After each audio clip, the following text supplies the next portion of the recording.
I'm all alone. There's no one here besides me.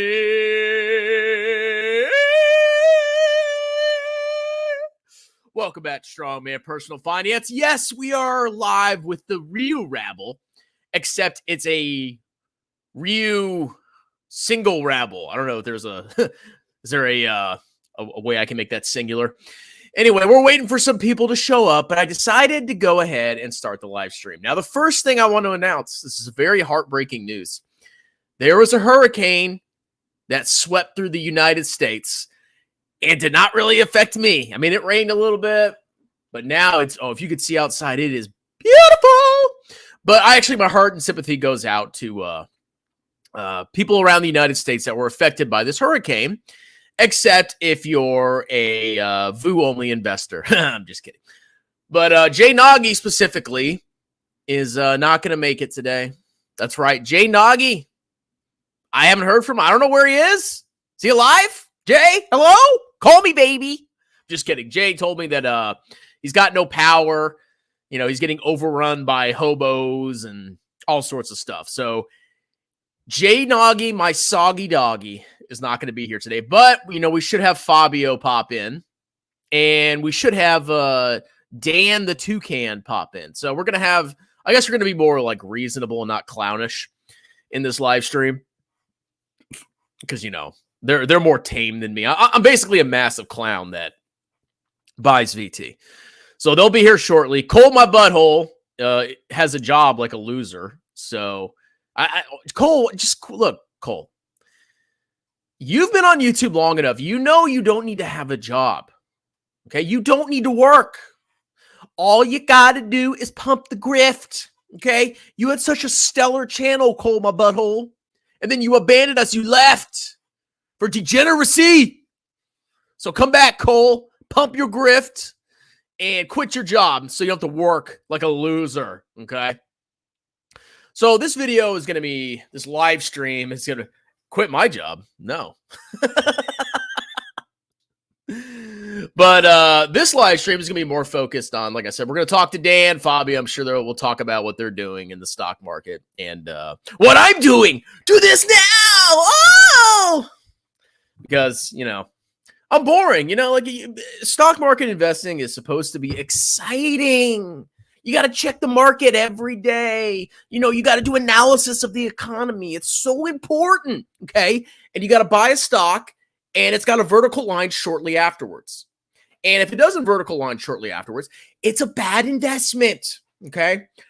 But owning every company in the world at market cap weights and trusting in efficient markets and buying as much of the world as you possibly can over your lifetime and never timing the market, that's stupid. That's boring. You know, I want to be entertained. Okay. I'm a child.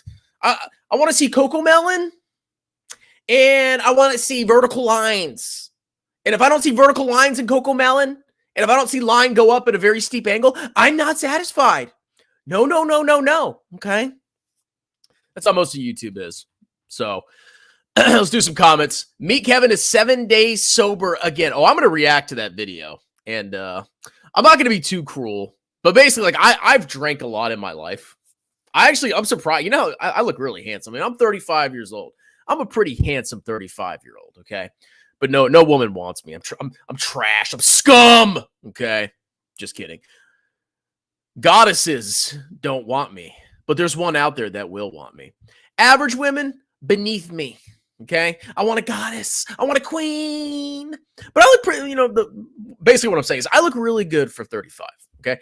And I'm blessed because I drank a lot when I was younger. A lot. I was a drunkard. Okay. And I think the only thing that saved me from becoming a raging alcoholic was I get terrible hangovers. Terrible hangover. Like, even if I have a couple beers, I feel like garbage the next day and it destroys my productivity. So now that I'm a little bit older, my hangovers get worse. I need more sleep. And I'm actually more motivated to be productive now. When I was younger, I would just go do my army stuff, and then I'd go home and play games. Like, that's it. Because I hated the army so much. I didn't have any motivation to do anything else. I just went home, and I just had to, like, decompress and play video games. But that's when I was in the Army. And basically, I would just drink every single freaking weekend. And there was actually a period when I was in the Army, I was drinking like every day. Not getting wasted every day, but drinking every day.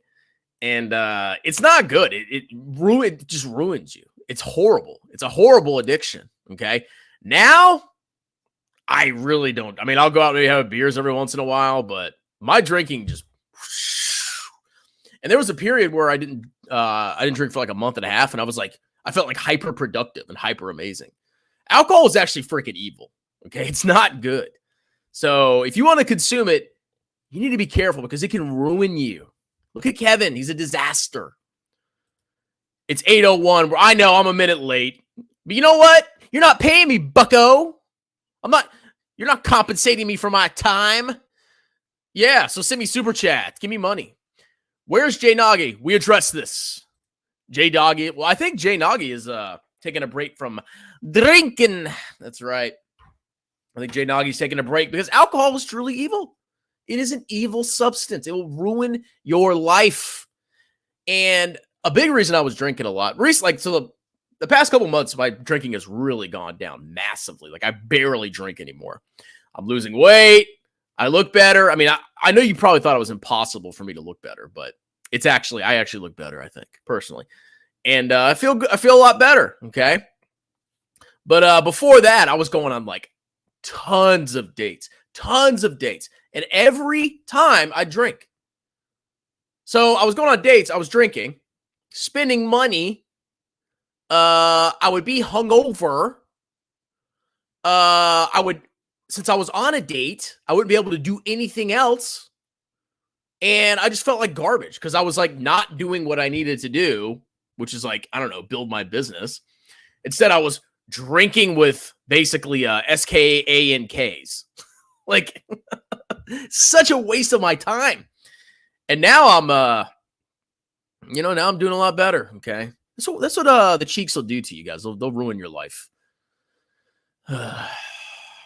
Quit your job. The only way I would quit my job is not if I was making a bunch of money from YouTube. Let's say I made $100,000 from YouTube next year, which highly doubt that's going to happen. But if I did make $100,000 from YouTube, I would not quit my job. Oh, crap. I didn't give Dan the link. I would not quit my job because, shit, how do I even send in the link? Oh, here, hold on a minute.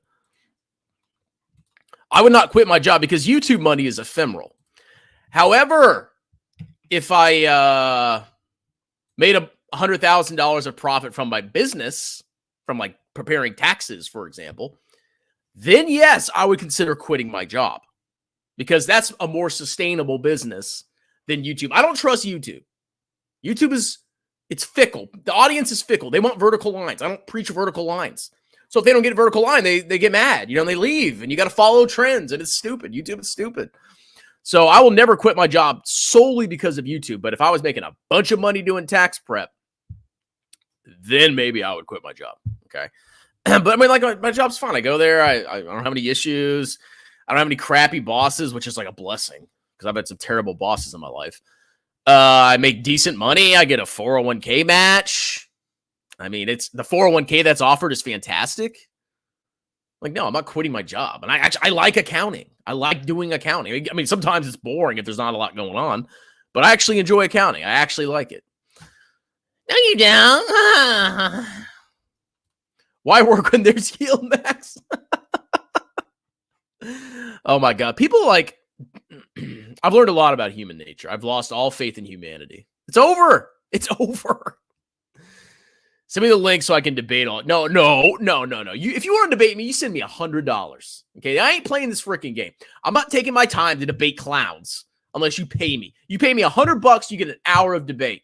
And I'm talking about you pay me through PayPal. Don't do a freaking super chat because I want the whole $100. You want to debate me live? $100. If you do anything stupid, you get kicked out.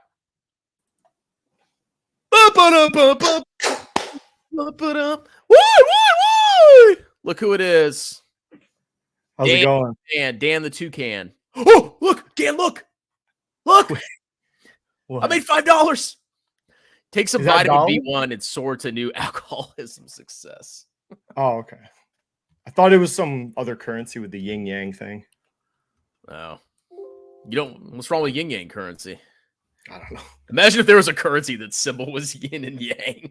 I have to say, I love that your Discord is like day trader technical analysis heaven somehow. Like it's so funny to moderate it. It's exactly like the opposite of what people would think. It's like it's a very interesting place. I mean, yeah. I go in there and there's people discussing like trading decisions for the next day about like Nvidia or something. Like, yeah, I don't. That's why I've concluded people can't be saved. Like, you could say buy VT 1,000,000,000,000 times. VT could go up 1,000%, and people still be talking about trading. Like, it never ends. That dude. So the guy that debated you, let's not say his name. He the one that got pulled. So he had like 4 YouTube. He was so pissed at you. He created like 4 channels. People sent me them, and he blasted videos on all 4 of the channels, and now he like deleted all of them. So he already quit. He lasted on YouTube for like 2 days. Like after you debated him, he put like 20 something videos in it 2 days. Yeah, this dude. Yeah, we should stay away from this guy. He's like got problems. Yeah, I thought he was funny, but at the same time, I think he actually believes he's right, which is terrifying to me. And he's gonna blow himself up like you've never seen before. It takes one bear market, and that thing is gone. It's just zeroed out. Yeah, and people like maybe you don't sell a leveraged ETF if the market goes down, but I bet you won't buy more. And they say they will until it happens.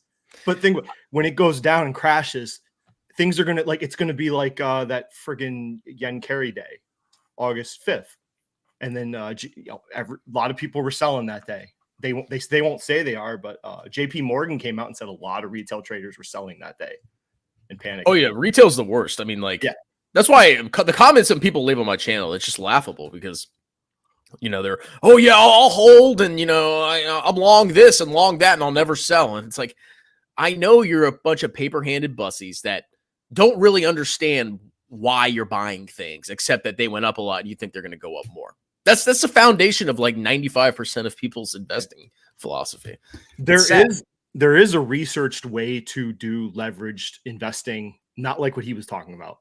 It's called life cycle investing. Some specific person did the research on it. You can read his paper. He made a book after the paper, but it's not even about the leverage so much. It's just like you'd figure out your lifetime investment. Like say you wanted to put $1 million in the stock market. You have 40 years. You would put the same amount of exposure into the market every year. And in the beginning, you don't have enough money because you're a poor brokey, right? Making 30 grand. You use leverage to compensate for that. And then later on, you would just straight up buy the indexes. So it would just give you consistent exposure to the market every year. And it's researched and it makes sense, but which is not what that dude was telling you he was going to do. Like triple leverage QQQ into the 2x version, like the fuck. So. We've gone through a crazy bull market. Like there could be a bear market. I mean, there's at some point there's going to be one, obviously. And all the wealth that these people think they've built will vanish in a blink of an eye. It'll be gone. They'll be like, oh, I made so much money. And then before you know it, it's like there's actually no foundation to your wealth. It's all fake. It's like buying crypto. It's just totally worthless. And you think just because it went up, you have money. There's no foundation to it. There's nothing behind it. As opposed to an index where you own a ton of companies. Like there's actually real companies underneath that. So but they'll find out. People think they're geniuses. I mean, the only way I would buy a leverage ETF is like for fun. Like if I was investing $100 a paycheck, I'd put in $5 for fun into a leverage ETF, like as a speculation. That's it. I mean, I don't do that. That's stupid. Unfortunately, my 401k doesn't offer it. Can I share my screen? Absolutely. Let me see. I want to show you this. I did 5 minutes of this before.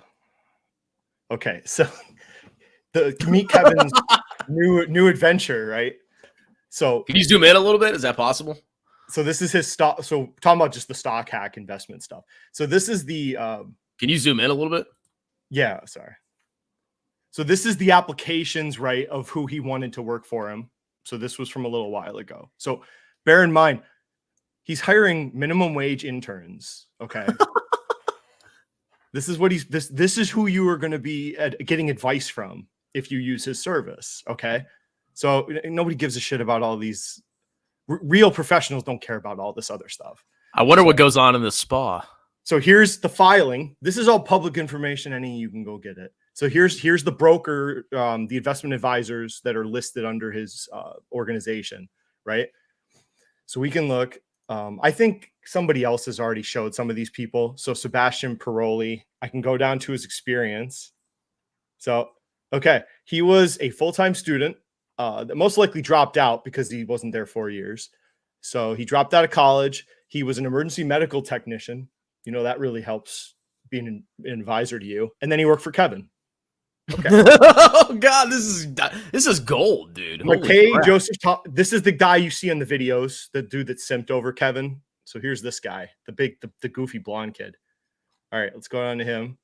Let's go on to his experience. Right here. Okay.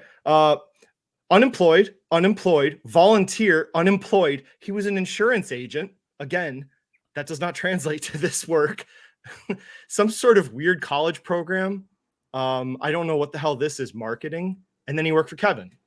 So again, nothing. Hold on. Are you a chief operating officer, Dan? Because I think you're just a little bit jealous here. Oh, I'm so jealous, man. You can't. And then this guy, okay, this guy is Quang Vinh Tran. Sorry, butcher your name. We'll go on his experience. Okay, unemployed, founder of some random thing. I don't know what. Looks like a college dropout again because he's 2 years. I don't know. Maybe this is something relevant. Curie Capital. So whatever. He started his own LLC as an investor. And Kevin, nothing. I mean, starting an LLC is pretty legit. I mean, you just pay $100 to your state. It's pretty official. Like I should pull up like what a real investment advisor's like resume looks like. It's like pages of experience working for Merrill Lynch or something like that. Someone that you would want to pay to actually run your finance. Yeah, this is legit. Like this is negligent. This is actually bullshit. So he's like he should be able to get sued for this because this is pure incompetence. Like these people are not qualified to be financial advisors. There's nobody working for Kevin, people, that has any sort of past experience doing anything related to advising you on what to do with your money. Like Strongman's got marks. You have infinite more experience to tell people what to do. Like, oh yeah, and I know exactly what I would tell 95% of people. This is ridiculous. Oh, so he's hiring minimum wage slave labor to, charge people money under his brand. Yeah, and I'm sure they get some kind of commission. There's got to be some extra, compensation. I would imagine because $15 an hour in California, that's you'll starve to death. I know. I don't know how this would work, but unbelievable. It's like ridiculous. Oh. Yeah, I actually sent a bunch of so Jeremy has all these like free videos he's been offering. So I emailed, all right, I like punched in my information and I'm waiting for all the stuff to come in so I can react to all his free webinars. So he's going to teach us, what's he going to teach us how to do? I got to pull it up in a second, but basically he's going to teach us like how to react in a bear market and how much you need to retire and the foundations of investing. Foundations. Yeah, he's definitely, he's upped his con game. Like, every single video now he's talking about his little stupid ass stunk or what's it called? His 1000x stocks. He just pumps it constantly. He's like every second slide he pulls up is, oh, here's what I pulled from 1000x stocks. Here's what I pulled here and there. It's like the con never ends. I don't understand what his software is for. It just shows like 20 metrics, right? Like it's worse than Paul Gabriel's. Like Paul Gabriel's is way better than Jeremy's. Because I don't even think he has financial data. I didn't see any. It's just, I mean, he has like ratios and stuff, but you can't even look at the financial statements. Look at this. 7 things to do when stocks are crashing. Free PDF. I applied for that. Let's see. How much money you need to quit your job? Free workshop. Quit your job. Your gerb. Watch my new free 5-day workshop. Understand how to become a great investor. I'm going to react to literally all of these. I'm feeling the fire, dude. I'm feeling it's come back to me. I know you're back. Yeah. It's good for business. I mean, you know, people like me to make fun of people. That's just what they want. And I feel like doing it again after all these months of trauma, recovering from trauma. I got a few cooking right now. I just need time to like put together stuff. But oh, dude, you just found a gold mine. Like I might make a video. I mean, I'll credit you obviously, but I want to make a video about all his employees and how inexperienced they are. No, go. You do what you do. So I want to go after. There's some people that like to trash talk dividends. You know, other than you, but like who? Sasha. Who else is trashing dividends? Sasha Yanshin. So I've been out for him for a while. I think he's a shit investor. Does he has he made dedicated videos to dividends? He did. And I trashed him in it. And we can go I'm going to cover I want to cover the highlights of his investing since dividend investors suck so much. So he sold his whole portfolio, which will be the end of it. But like 2 months ago, or it was like 2 or 3 months ago, he just bailed on his whole portfolio of crap growth companies that he held all the way through 22 and 23. So he's all cash. I don't know what he bought like afterwards. I don't follow him, but he honestly, it's not even like following people is worthless because they're not showing you. They're never going to show you the truth. So even if you think you're following somebody, you're probably not following them. No. Easiest way to do it, you have the start point and the end point, and then we can connect the dots. I don't need the middle. Just like that's what we did with when we were tracking Paul shorting NVIDIA. You know, we were able to connect both sides of it to figure out he lost like $10 million, give or take. I mean, just look at their portfolio balance. Like it's as simple as that. Even Kamara, just look at his equity. Has his equity gone up? Dude, and how much of that is from contributions? I don't know. Paul buying SCHD is fucking unbelievable. Oh yeah, I got to do a video on it because he trashed. I got to find video. Okay, he trashed dividend investing for years, the last like few years, trashed it, and then all of a sudden he just flips it and he's going to buy SCHD after it already ran up, right? Which is just a peak Paul move. Yeah, it's not even tax efficient. Like he's in the highest tax bracket, so it's like worse for him. Like if you don't make a lot of money, a lot of those dividends won't even be taxed. But if you make a ton of money, you're paying significant taxes, not only to the feds, but to your state as well. I mean, one event, if you don't make a lot of money at CHD, you're getting a preferential tax treatment to the dividends because they're qualified. Like they all should be qualified long term. Yeah, for someone like Paul, it makes no sense at all, like to buy something like that. And then he's like, one of my guys told me I should buy it. I'm like, aren't you the guru? You just have some random, again, the guy with interns probably all around him. Yeah, I don't know if he has like a financial advisor or what, but it's like you're paying somebody and they just say buy Shada.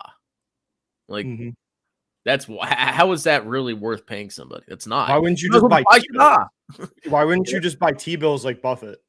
Like all these people quote Buffett, say that they love Buffett, follow him. Buffett parks money in T-bills when he doesn't know what investments to do. So why would you buy Shada like SCHD? Yeah, if you're super rich, I mean, like 5% on $1 million is what, $50K a year? Right, risk free.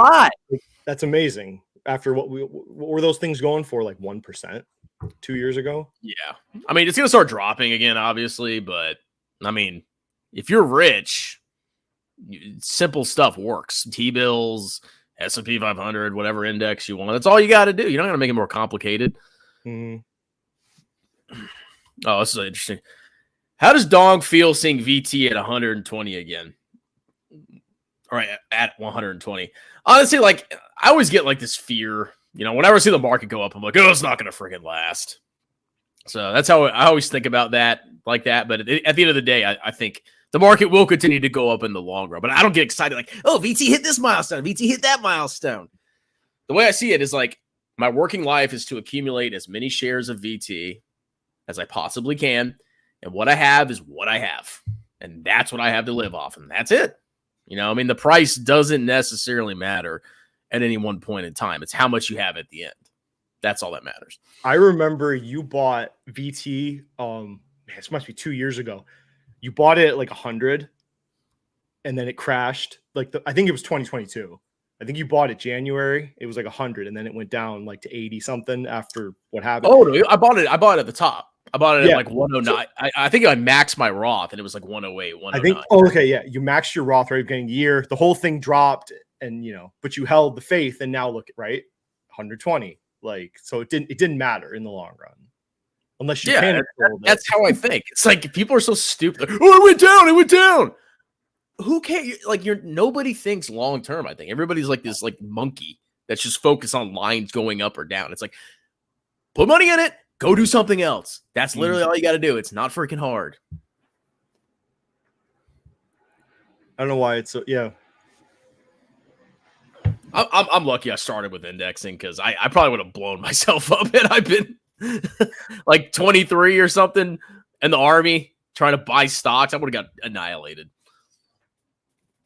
Do you think a lot of people are trading in the Army military like while they're serving active duty? You know what? That reminds me of something that I got. Let me pull something up real quick. Do I think people are trading? Absolutely. I think most people aren't even putting money in their TSP. I think they're just, they're not using that great resource. Instead, they're putting it in some Robinhood account probably and trading it. I thought I got this email of like pure degenerate. Okay, here we go. This is gonna blow your mind, dude.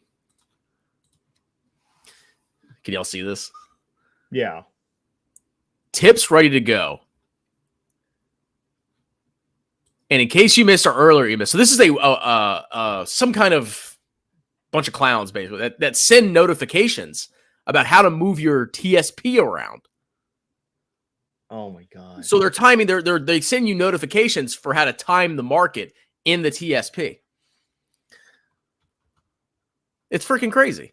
So like, the TSP is supposed to be something you invest in the long run. You put it in the C fund or the L fund and you never freaking trade it. These people want you to trade your 401k. And of course they're claiming that of course, they beat the market. Pure degeneracy. Wow. And then the TSP added the mutual fund window. Did you hear about that? No. So before in the military, you can only have access to a certain set of index funds. Then they got a bright idea. Hey, let's allow service members to invest in more things than just these boring index funds. Let's open a mutual fund window where you can invest in a ton of different mutual funds that are much higher fee and much more degenerate. So now people can actually put a portion of their retirement. I think they pay. I think there's a ton of fees built into it to basically just buy whatever garbage is popular. Like it's a total disaster for federal retirement. Jesus. Imagine how much like if Khmer like just did the TSP with a major's pension. Unbelievable. Dude, if you're an officer and you do a full career, you should be a millionaire. Like you make good money. Man, like when I was deployed to Afghanistan, like, and I was top of the lieutenant's pay, and it was like life-changing money for a year and a half. Like I paid off like all my debt, and then it set me up beautifully. Like he's just botching it all over the place. I think like he's just sinking all his money into this shitty investment process he has, and it's right now he still has a paycheck. When he loses that paycheck, he's in trouble. He's going to replace his current paycheck with another paycheck. In the truck stop. Well, and there's also YouTube. Because he's probably going to keep growing. No, he's going to have to. He's going to have to keep feeding the monster. So he's just going to keep trying to convince people that this will work. It's like fundamentally flawed process. It will never work. I think I listened to I was going to do the Jay when Jay went on Khmer's, I downloaded it. I was going to like commentary all the parts Jay said, Because it's funny, like I don't think he did not intend those funds to be used this way. I'm pretty convinced of that at this point. But he's rolling with it now. It's not like he's trying to fight it, but I think he intended these yield max funds to be like a little 5% allocation to pump up your yield for like retirees or something. I don't think he ever intended people would 100% dive into these things. And you could, some of the things he said, he's like, I think he's like kind of shocked, and he's like, whoa, these are risky in the way he talks. He does not, because he can't feed that. He has to keep those disclosures going, right? He can't lie and stuff. But yeah, but I mean, at the same time, they're intentionally deceptive. Now he's drinking. He's not like he's all in though. Now that he switched to the weekly payments to feed them, like what they wanted, like it's not like he's like fighting what happened. I wonder what the total yield max assets under management are, because they got to be making a fortune between all of them. It's got to be over 2 billion, I'll bet. But so yield max, and this is like from stock analysis. I guess we can trust this, or it's close probably. $4.63 billion under management with a 1% expense ratio. One of them's higher. One of them is like 1.3, I think. But yeah, I mean, some of them are pretty dominant. So let's just assume that's correct. They're making $46 million a year in fees off of just absolutely deceiving, wrecking, and annihilating basically poor people's retirements. It's unbelievable. It's disgusting. That's like people underestimate how disgusting the finance industry is. It's like, it's horrifying. Like once I became a financial advisor and I saw what they actually do, the finance industry is the most corrupt, disgusting thing in the planet. Just assume if something's finance, except for me, of course, then it's a scam. These people, you can't convince them. Like if you get a rate of return higher than the S&P, you have to assume you're taking on like more risk than the market, right? Or then there's the risk-free rate with the T-bills and stuff. Like they think it's like, but they don't think that matters. They don't understand that the risk they've taken on to get these 60% yields is like the extreme end of the curve. And they will never understand, right? And they just keep fighting us. Well, they want to believe that they're getting 60% returns. It's like, you can't fight that when somebody, it's like almost a religious belief. They'll never break. They'll just continue to believe a falsehood, and you can't help them. So at the end of the day, I want to sit here and laugh at them, let them burn, fuck them. And I thought, like, when I did the Tesla videos last fall before it crashed, and then I tried to warn these people, I got attacked. I'm like, surely when it does a reverse stock split, that's victory, right? To me, that proved it's a pile of crap investment. So it does the reverse stock split. It doesn't matter. It didn't matter. Like they didn't pause to think this is a bad sign, and it just kept piling their money into it. No, dude, nothing will change their minds. No. The most insane losses, the most insane degeneracy, all the facts, doesn't matter. It is a cult. It's a religion. No, but they all say they're making money or doing fine, but then you'll look at what they talk about, and then you draw the lines, and you're like, everything they talk about's down. Like the ones that you saw about Defiance funds. And then some of them bailed on Defiance because it was losing so much money, because it's an idiot strategy too. All of them. Dude, the weekly paying funds using 0-day trading options, fucking just, it's clownery. I can't believe how the way they structured these funds is so people are just screwed. Like they have no chance to understand what these are. Yeah, the democratization of investing has been a total disaster. I know. Like, everybody has access to investing now. No, it is just more clowns to get grifted by Wall Street. That's all it is. Investing was already democratized with the index fund. That's democratization. You don't need anything else. I keep getting emails from Rec Shares. They want me to cover Rec Shares funds. Do you get them too? Ryan Dengler gets them too. They offer you free merch, and they give you like information to cover on your channel and shit. Free merch? Yeah. They offered me like hats and t-shirts. I was like, come on. Oh man, I can't say no to free t-shirts. Yeah,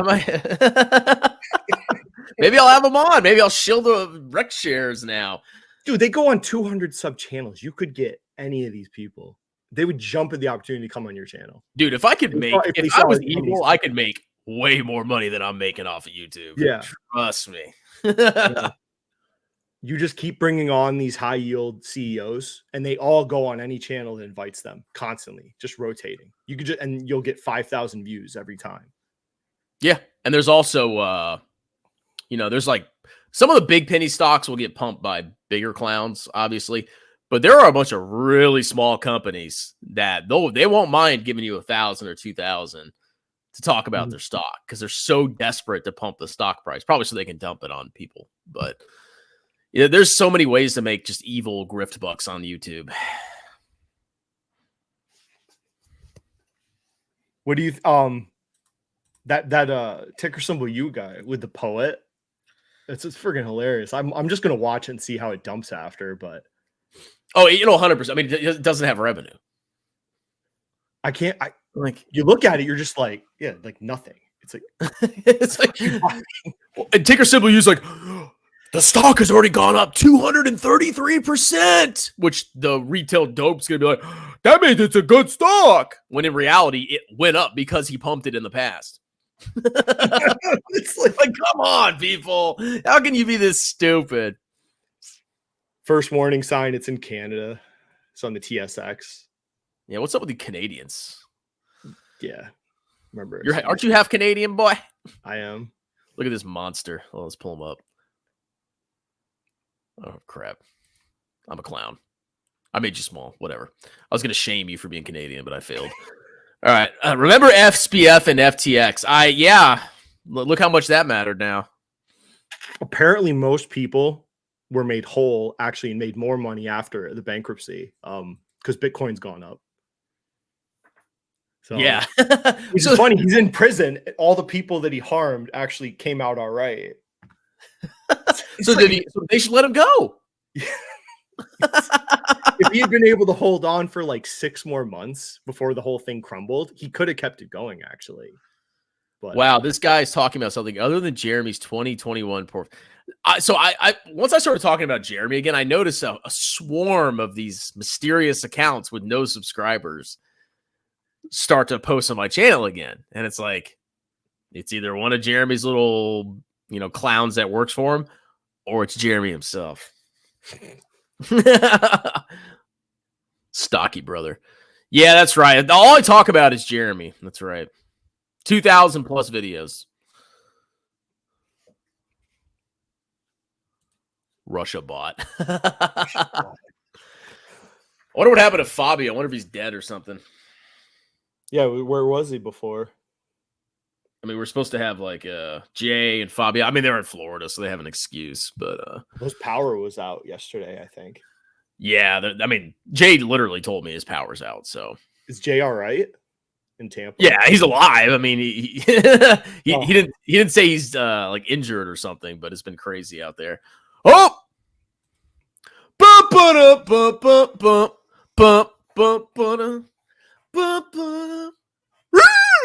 Just join. Join what? The stream though. Have you given an update on the dating life? I've got a harem of women and I get laid every day by a new woman. A harem. Is it a harem? A harem? We went out as a double date. It was beautiful. And then am I the reason? Yeah, Dan met my ex. I mean, we had like a lovely time. I met his kids, his wife. It was great. And then it's fun. Ever since that day, it just went downhill. Oh. Dan just mogged me. He was talking about his large cap tech gains. And, my ex was like, how much did VT go up? And I'm like, not a lot, honey. Not a lot. And that was there. Yeah, when Fabio and me went to he brought me some steakhouse, and I go in the door, I'm like, oh Jesus, how much am I gonna have to spend here at this place? It was awesome food, but like there was like a maitre d', like it's exactly where you think Fabio would go to dinner. I'd be like, dude, no, we're going to Outback. the bill comes, I don't even know what to expect, because it was like like individual plated like steakhouse stuff, and we had like, I lost track how many drinks we had. Friggin', it's like, ugh, look at this bill. Yeah, I mean, you can splurge every once in a while. Like I'm actually I will be going on vacation in January. I'm going snowboarding, baby. Oh, Huh? that's nice. Yeah, I used to snowboard a lot. I'm pretty good at snowboarding, but obviously I'm in Virginia. There's like I think there's some crappy resorts out in like if you go west of here, but Yeah, it's not worth it. But I'm going to Colorado. Using those dividends, living the life.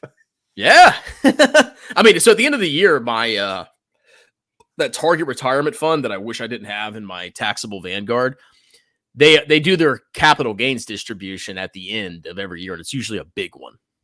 Like it's like a couple grand. So I could theoretically use that if I really wanted to. When I bought BTI, it's just for vacation money. So when I bought it, I would tell people in capital mindset, I'm like, this is not an investment, more or less. Like it is, and yet it isn't. Like the intention was, I thought it was a good investment, but I was using it to pay for vacations. So yeah, I actually don't save for vacations anymore. Dude, what I do is I say, okay, I'm going to go on this vacation. I'm going to spend X amount, and then I got to work extra hard to make it up. So it's like a motivation to work even harder.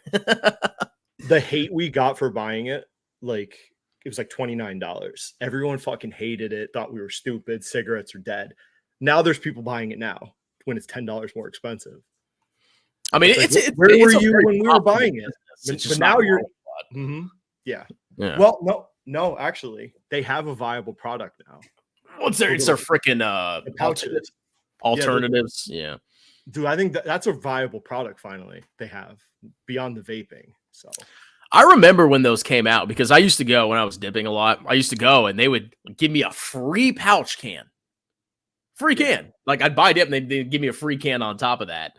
And I mean, yeah, if they can manage that transition to like the non-combustible smokes and, you know, tobaccoless dip or whatever that is, you know, they can sustain themselves in the future. But I just saw their balance sheets were awful. Like they made those horrible investments in you know, like whatever those freaking smokeless thing, like the Juul. Oh yeah, well that was Altria. All right, was that Altria? You're the reason I bought BTI because you covered when they impaired the RJ Reynolds assets. So it was like it wasn't on my radar, and then you did that video, put it back on my radar, that investment, and then it got me looking at it, and I'm like, okay, under 30, it's interesting, and then it went there. I was like, yeah, so you made me money. Thank you. See, yeah. Buy my course, people. Provides more value than Meet Kevin's intern unemployed people. Yeah. I bought, man, look at this guy. Good for you. Oh, look, it's Alex. What's up, Alex? How's it going, man? Should I harass Fabio? Where you at, boy? Yeah, I'm going to go grab some coffee. You can entertain the masses. Can you handle it? I guess. Okay. I know I'm being rude, but how big is it? 100 people. I'm famous, bro. All right. So this is the Dividend Loving Hour. I'm your host. So we're going to talk all things beautiful about dividends. So no, what is he doing? How's it going, man? VT is king. VT is doing all right. 100 viewers is too much for Dan. Hey, I had a live stream got up to like 80 once, I think. So Camara is a good Saturday morning show too. Is he live right now? Dude, that guy, I don't know if I could ever, the 2-3 hours a day he does live. I don't know how you could sustain that day after day after day. So PM. Philip Morris. I've owned Philip Morris, Altria, and now BTI. I've owned them all over the years. The problem, Philip Morris has the most, the sales of their nicotine pouches is the most impressive, the Zyn, but you're at a higher valuation than BTI. What else did I like? I liked how BTI was worldwide, right? They didn't have that weird split like Altria and Philip Morris. So, what I thought that also BTI has access to, like their debt was not just in one currency, it was around the world. So I thought they could handle inflation and interest rate adjustments better than some of the other companies. But I don't know if I PM right now. Any dividend stocks you can recommend before Billy White comes back? A lot of my dividend and long-term investments are honestly near all-time highs. I don't really, I'm kind of struggling to figure out new investments, but I mean, as far as a buy, I can tell you what companies I like. Let's see. Anything HVAC related, basically. He's just internet and paying bills. You sleeping on Imperial Brands? I have not. I don't think I looked at Imperial Brands. I heard some promising things about it. I know that UK has more restrictions on dividends and share buybacks than US companies. Oh, bought some more platinum. Dan's background looks like a slightly more active, slightly less sad Jay Nagy background. Well, you got the Scream, right, by Edvard Munch. And then you have, this is like a moose painting. Yeah, what else? I've entertained them enough. Here's your chance to trash Strongman. Look, I'm so used to getting trashed for everything that nothing bothers me anymore. They don't like my background, apparently. I did it. They do or they don't. The Walmart special, like this is like Walmart, or that's a Walmart cabinet, and I mean, mine's like very white. I don't give a rat's ass about decorations. You could green screen it. There you go. Too much effort. Yeah. My parents actually, so my dad has a bunch of like Civil War prints, so they actually just to force me to decorate my walls, they put up Civil War prints.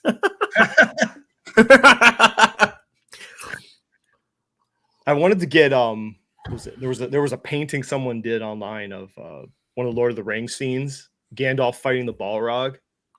I wanted to buy it. It was like $1,000. Ooh, but not yet. Got to convince the spouse. Yeah, you should get a Korn poster. I used to have the band Korn. Yeah, I used to have their posters all over my room when I was a teenager. I liked them in high school. They kind of fell off a bit. Oh yeah, that's like our generation. I mean, you're what, slightly older than me? I think, yeah. Are we in this? Are you a millennial? I guess you're like right in the beginning. Yeah. Yeah. Well, you're so smart, Scott. You should start a course, bro. 3K in Tesla and Nvidia. You know what's going to end poorly for you, buddy? Go for it. You be clapping. Even when those things do have positive total returns, they will probably lag the underlying stock. Oh, good one, P. Morton. Look at him. No need to trash the strong man. Dude, I've known Chris for years now. What would I say? Look, just bad. I don't care, man. Just do whatever people make fun of VT. I've never heard that before. Oh. I've made fun of VT, and he makes fun of dividends, so it's fine. But I do like when my VT dividends come in, though, and I just pretend like I'm happy, and then I just reinvest them. He showed me it one year. I'm like, that. You probably have more dividends than most dividend YouTubers. Yeah, it's just hard to track because my biggest investment is in the thrift savings plan, and they're basically accumulating funds. You don't see the dividends. So I'd have to like consolidate all my investments into one account, put it all into VT, and then I could see my true dividend income. But like I can't do that for a lot of my things. Fabio has left us. He's gone. What has he done? This guy at work tells me all about his yield max ETFs. Please tell me if he quits his job. I want to know. It's even worse when you have a job and you buy yield max, so then you have more freaking income paid at the normal tax rate.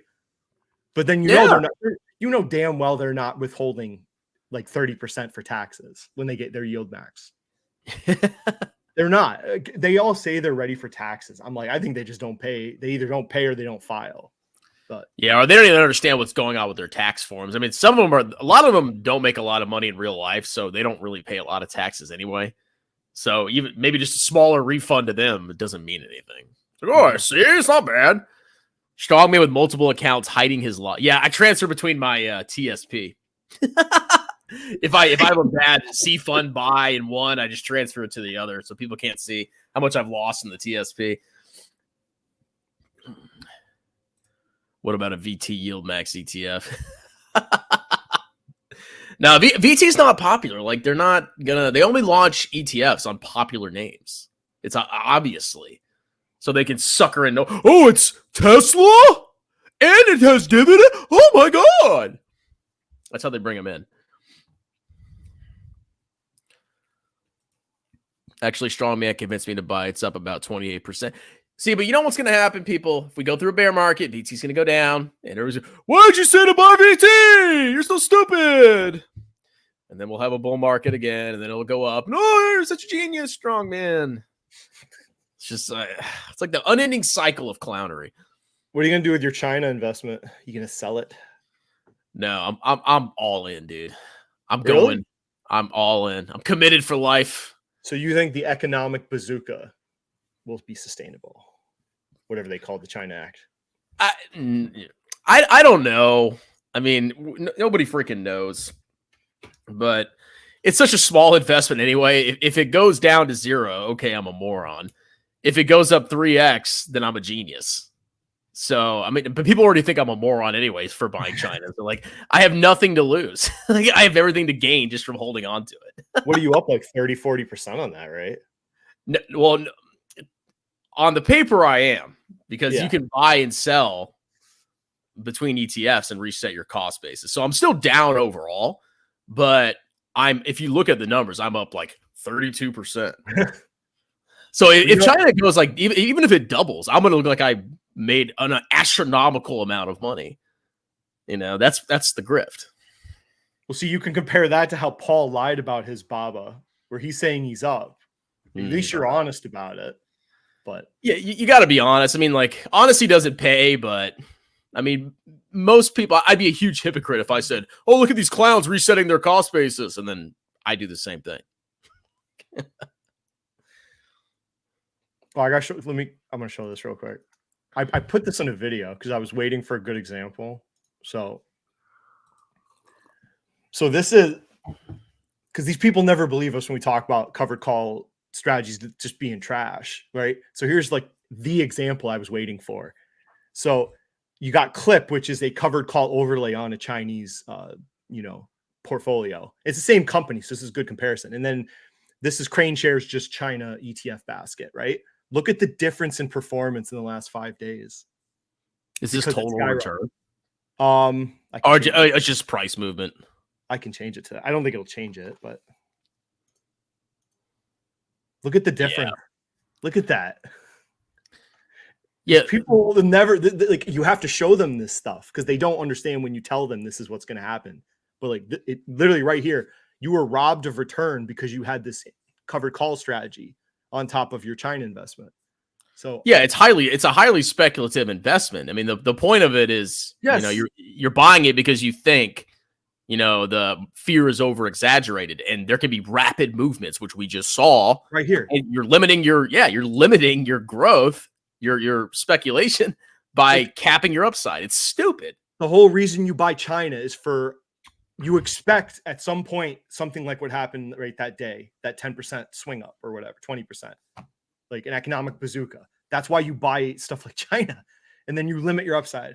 It's just like, yeah, monumentally stupid. These covered call ETFs, like in general. Dude, I actually thought about being degen and going. I literally thought about this like the day or two before. I was like, maybe I'll buy one of those triple leverage China ETFs. I would have doubled my money.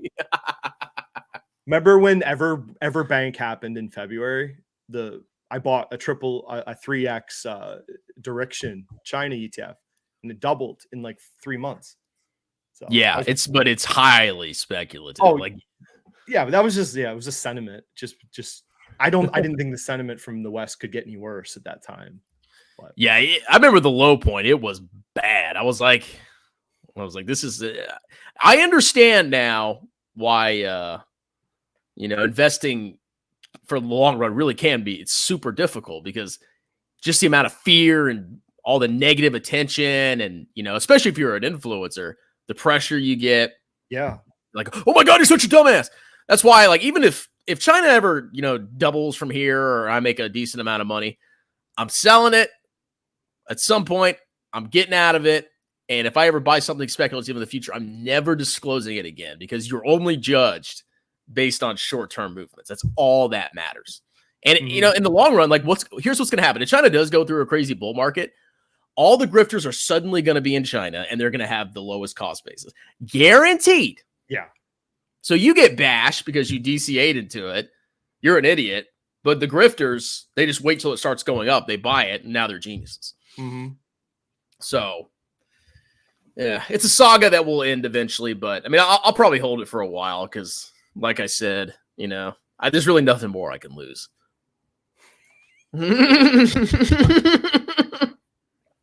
It would be glorious, though, if it did, like, actually recover to where it was before. And then they're going to be like, see, I'm a genius now. Sell it, move on. Where can you buy your trading course? Oh, my God. Oh, yeah, there was that. So I sent Chris Mo's live stream.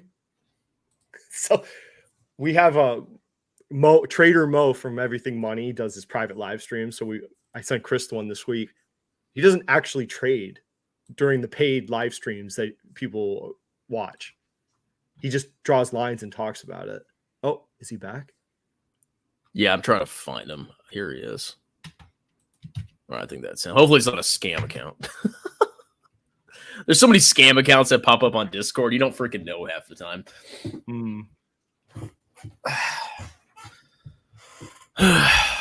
The trend is your friend. Yes. AKA buy stuff that goes up a lot. Palantir surprised me. Unfortunately, it surprised me too. Yeah, when are you going to apologize to Amit? Never. Video. Apologize. Never. You going to admit you're wrong? Like the fact that you think or people think that he's a genius is laughable to me. He bought it because it was popular, people. Let that sink in. He has no investing edge. He is not smarter than the market. Guaranteed. He's a stupid kid that lives with his mommy and daddy. But people are, it went up, so you're dumb and he's smart. Okay. Keep buying Palantir. Neo's doing good now. Tom Nash can undelete his hype vid.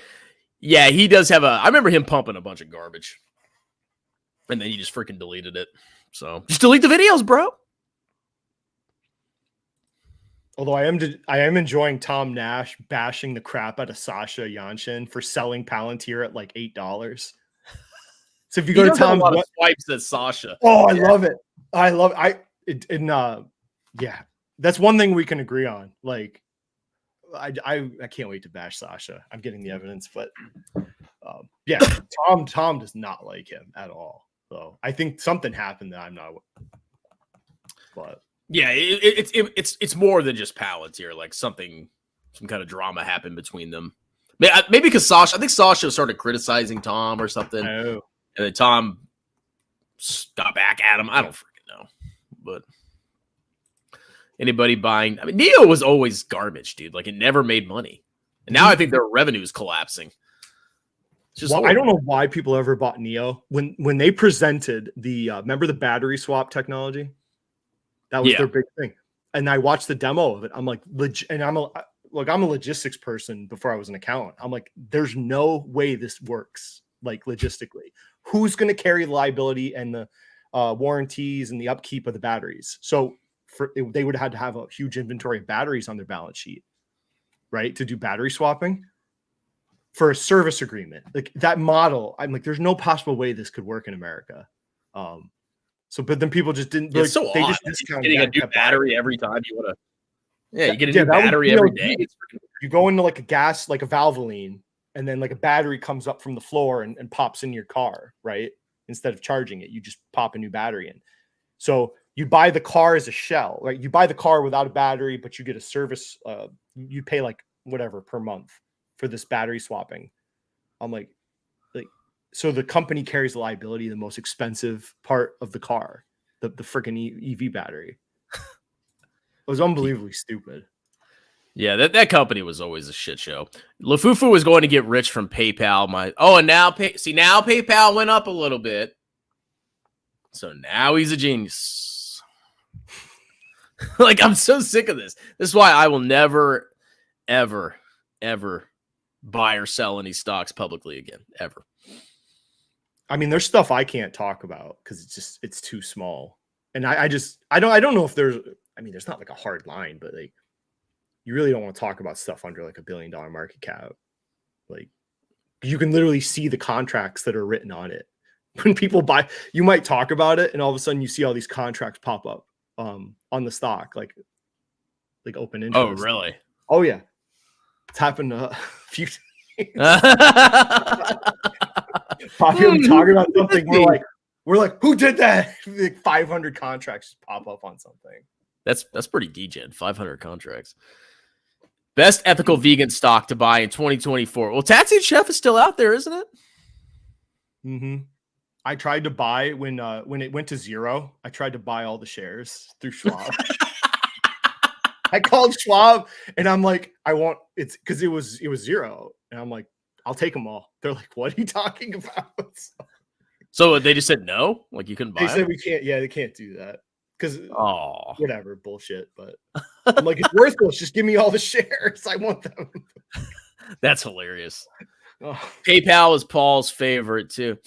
I mean, like PayPal, it's obviously profitable, makes money, whatever. But I mean, there's like 1,000 ways to send money. I don't get it. It just doesn't make sense. Oh, and they're into crypto now, and they're adding smart receipts. Like, that's not. I don't know how that's going to save their long-term business model. No, I don't see how you get such a big upside over just like VOO. Plus, it's not even freaking interesting. No. I DCA'd PayPal down. They didn't go down to 39, did it? No. What's the low it went to? Like 50 something? 58. Yeah.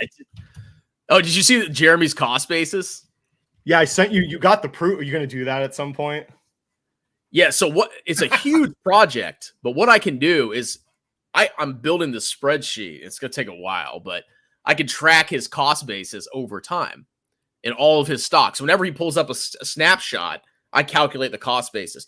And I already noticed for Tesla, he had like 1,700 shares, and then all of a sudden he had 1,400, so he sold 300, and the cost basis dropped.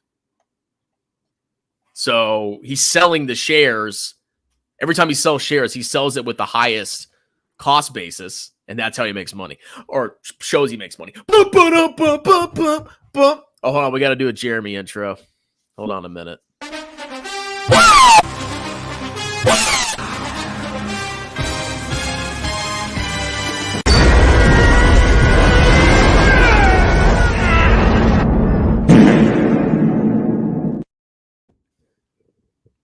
Are you okay, Dan? Wow. Was that loud? Yes, it's always loud. Your volume must be a lot better than mine. Wait, mic check. Is my mic working? Yeah, we can hear you. Okay, perfect. All right.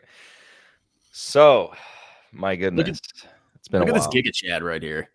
He's getting ready for tonight, aren't you? Yeah, I'm getting ready for tonight. No, it's a Saturday.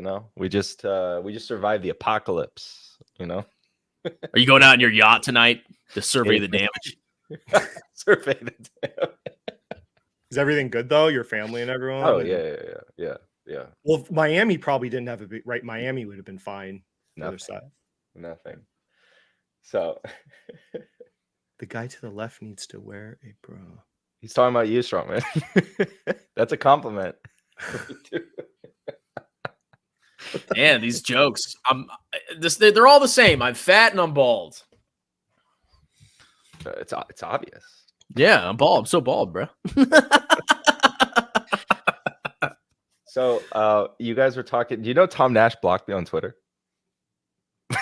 It's the most showed me that. I don't think I've ever interacted with him on Twitter once. Then I went on his Twitter, blocked. Are you blocked too? Me? Yeah. No.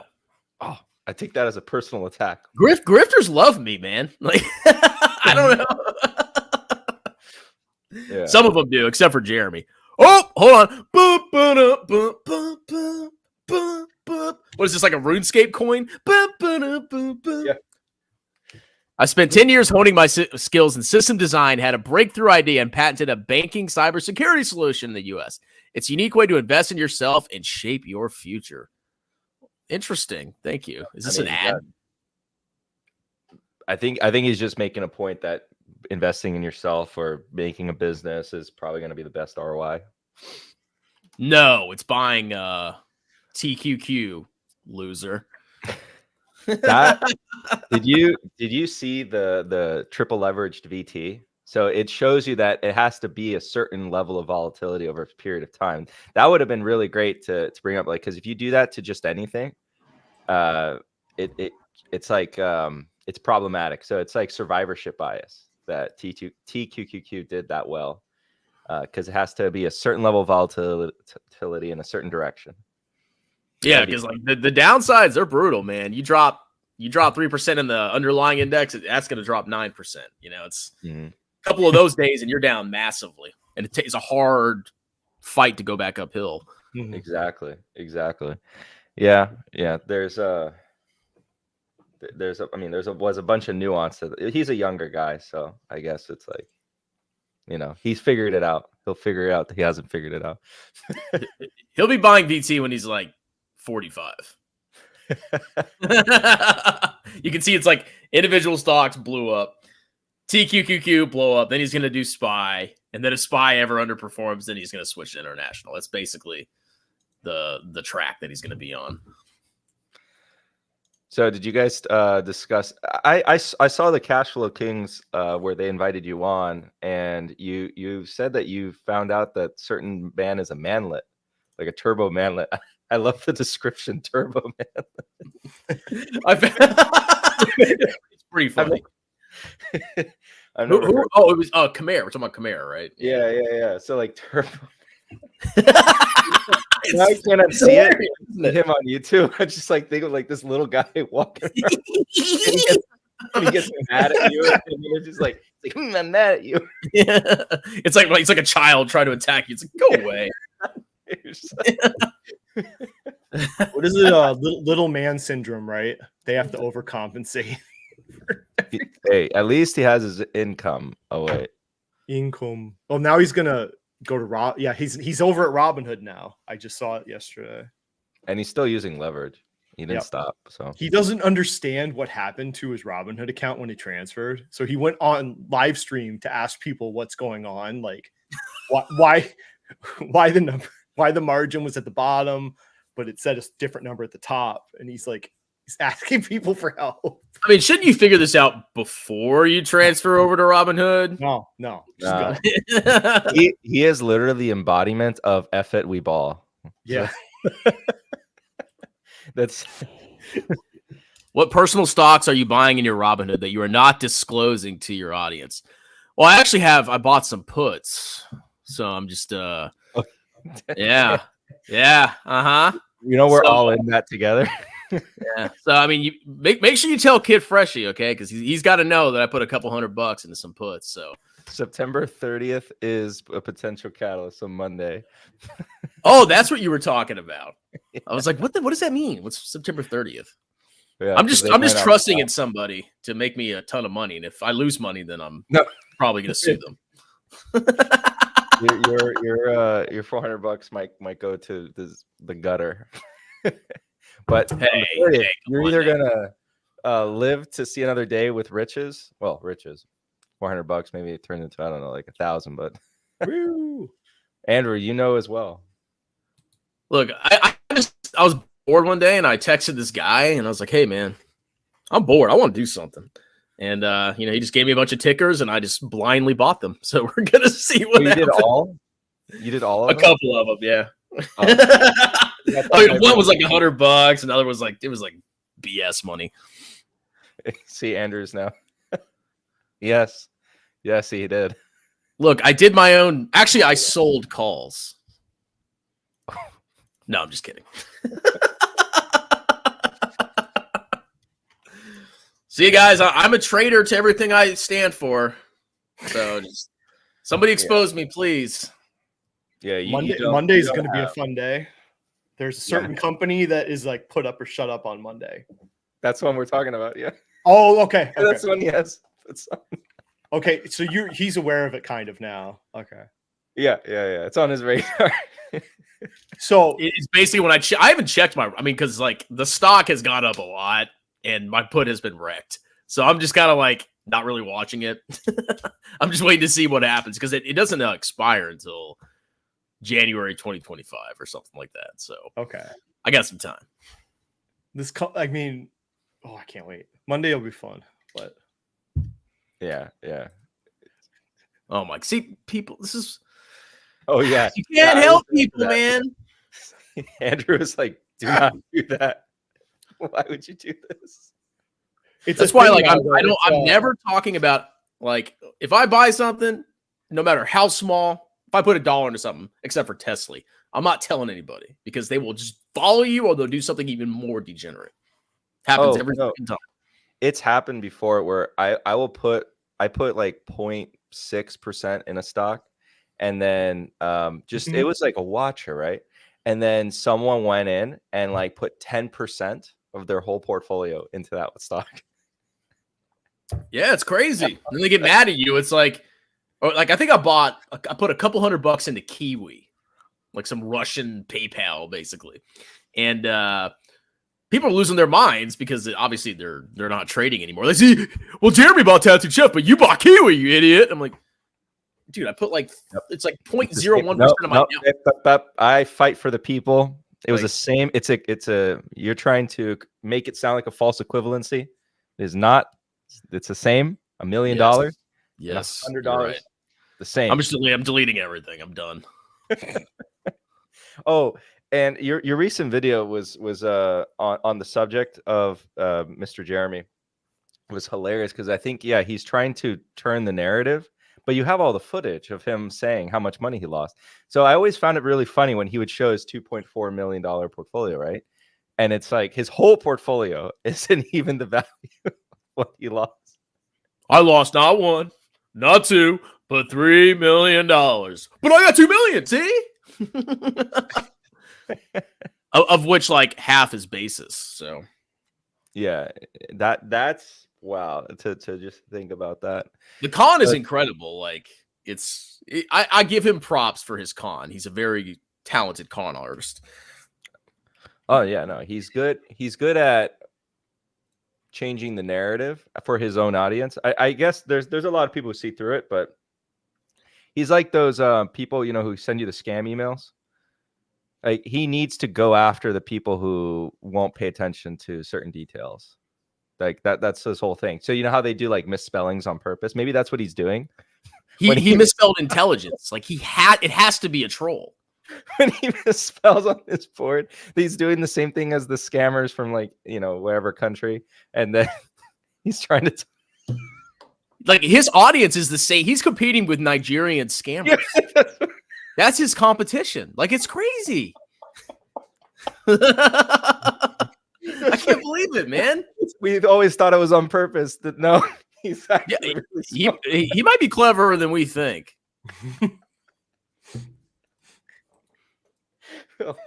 Oh my god! Yeah, when you covered his video of like 100 tips for new people, and one of them was like, "Don't buy unprofitable companies." What?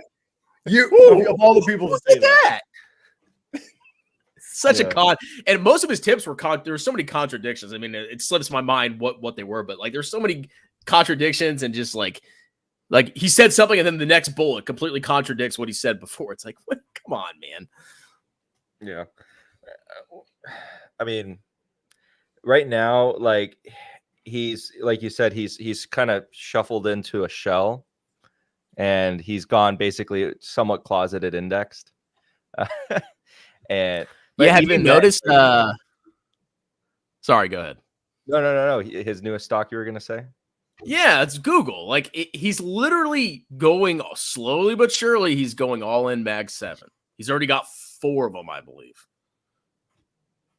Yeah. And that's kind of funny because, like, I think Well, I think everyone on this panel agrees with that. That, you know, investing is like every year there's a different opportunity. I mean, people don't know that. Well, Dan knows, and I think you know as well. Yeah, you definitely know this. That my number one positions right now are not Mag 7 stocks. Like, I didn't sell any, but I've done a ton of contributions into stocks that are like not Mag 7, and they've done well. And now my top stocks are not Mag 7. I think in the holding co, the one I update to everyone is like third or fourth place now in terms of size. He's a BTI Chad too with me. I am a BTI Chad. That is true. Get on board.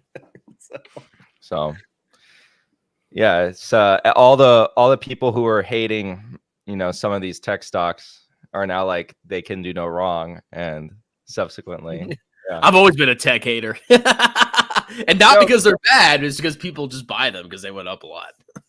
Exactly, and I think that's why people are buying them now. Because I mean, recall 2022, early 2023, people were saying Amazon was not capable of producing cash flow. That's what people were saying. This is a retail crowd. And well, yeah, because they can't read a cash flow statement. I mean, yeah, exactly. Yeah. I mean, there's a big difference. Like if operating cash flow is positive, it's just if you cut capital expenditures, you can now have free cash flow. Like, yeah, you know, it's not hard to see that kind of stuff. People are stupid. You know, it's like that's why. Like, I would never want your job, Fabio, where you're constantly like, you know, in the market, because they're so short-term focused. If you lose money for like briefly, even if it's just temporary, like you make a great investment, but in the short term it drops, people are going to call you stupid. Oh, and then it's only after the money goes up, after you make the money, and then you're a genius. But you're going to get a lot of crap in the meantime. It happens. If it doesn't go up like immediately in the first week or two, he'll get comments in the Discord. Dude, I can't. And I'm like, I don't know. I hold back. I don't want to make fun of people. I'm like, Fabio, can I go after this person? Yeah, I don't want to manage anybody's money. Thinkers are just hilarious. I could not be a financial advisor. I could not be somebody that profits off of like, you know, stock tips, because people are just so stupid and short-term focused. It would drive me insane. Like it kind of did a year ago with Jeremy. It's just tough because you put a thought on the internet, and then a lot of these ideas, like to me, like a base investment, it's like 2 years, double your money. Let's just say that. And then people will like make fun of you in 2 months if it's down 5-10%. You're like we're still in like the second inning here, people. Come on. Like, I mean, VT has positive returns over the last decade, like pretty decent returns. And people make fun of me for that. It's like, unless you were in QQQ from 2009, you're basically a moron, is how YouTube works. Yeah. And you've seen, well, I think you said something along the lines of earlier that you don't go on FinTwit because this is already too much for you. Dude, it's bad, man. Well, that's where Kevin does a lot of the dumb stuff now. So I've just like, as a hobby, I don't even follow him. You can verify this. You can see his followers. I'm not on there, but I'll search him manually, and then I'll go to his tweets and I'll try to see if he's done any macro stuff. And all I do is like quote tweet laughing emoji. Oh yeah, did you sell all your stocks and then plan to buy back in November like you told you to? Yeah, like come on, man.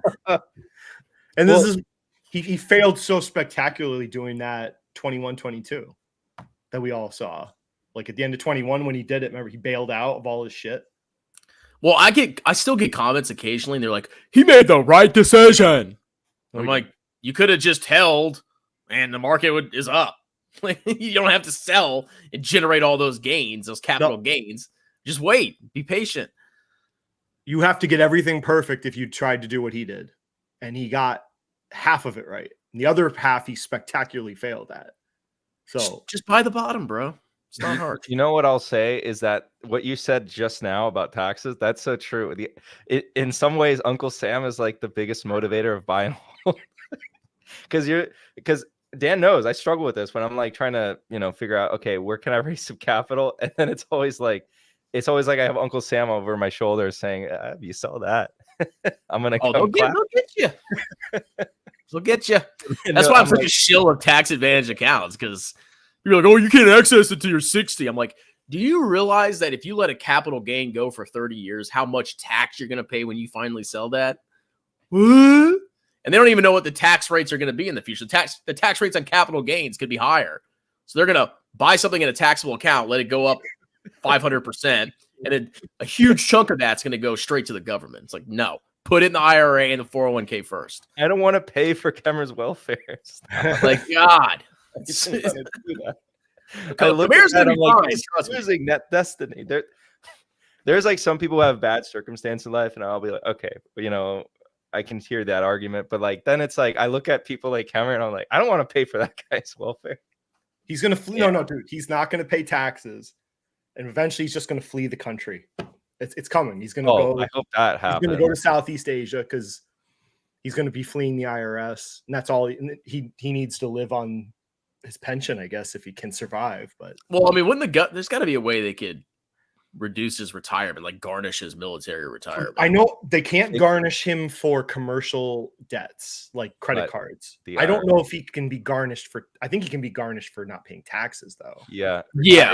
At least that's what Google says. Google says that the IRS can garnish anything. if you owe them, like military pensions. That there's like one kind of thing that they can't, but those are the exception, it seems. I mean, he doesn't need yield max. He could literally just like be a geo bachelor or move him and his love to wherever he's freaking from. And is it Cambodia? Mm-hmm. Or something like that. Yeah. So he could just move there. He's gonna be getting paid in dollars, and he's in a country with a much weaker currency problem. He could be just fine just off his pension. He could be living like a baller. He doesn't need freaking yield max. Yeah, and unlike ourselves, he would speak the language supposedly, and not look he'd like fit in a lot better than me. You know, I'm never moving to Cambodia. Yeah, I'm kind of stuck in America. Oh, you would stay here. Yeah. Yeah, the only place I would move would be England. That's it. Because like I don't want to deal with foreign languages. I've already dealt with that. No, England and probably not Australia. No, just England. England's kind of nice. It's just rainy. Hey, don't sleep on New Zealand. They had some like tax benefit for moving there. I think they got rid of it maybe, but a lot of wealthy people are building like, doomsday shelters in New Zealand. I'm coming there in retirement.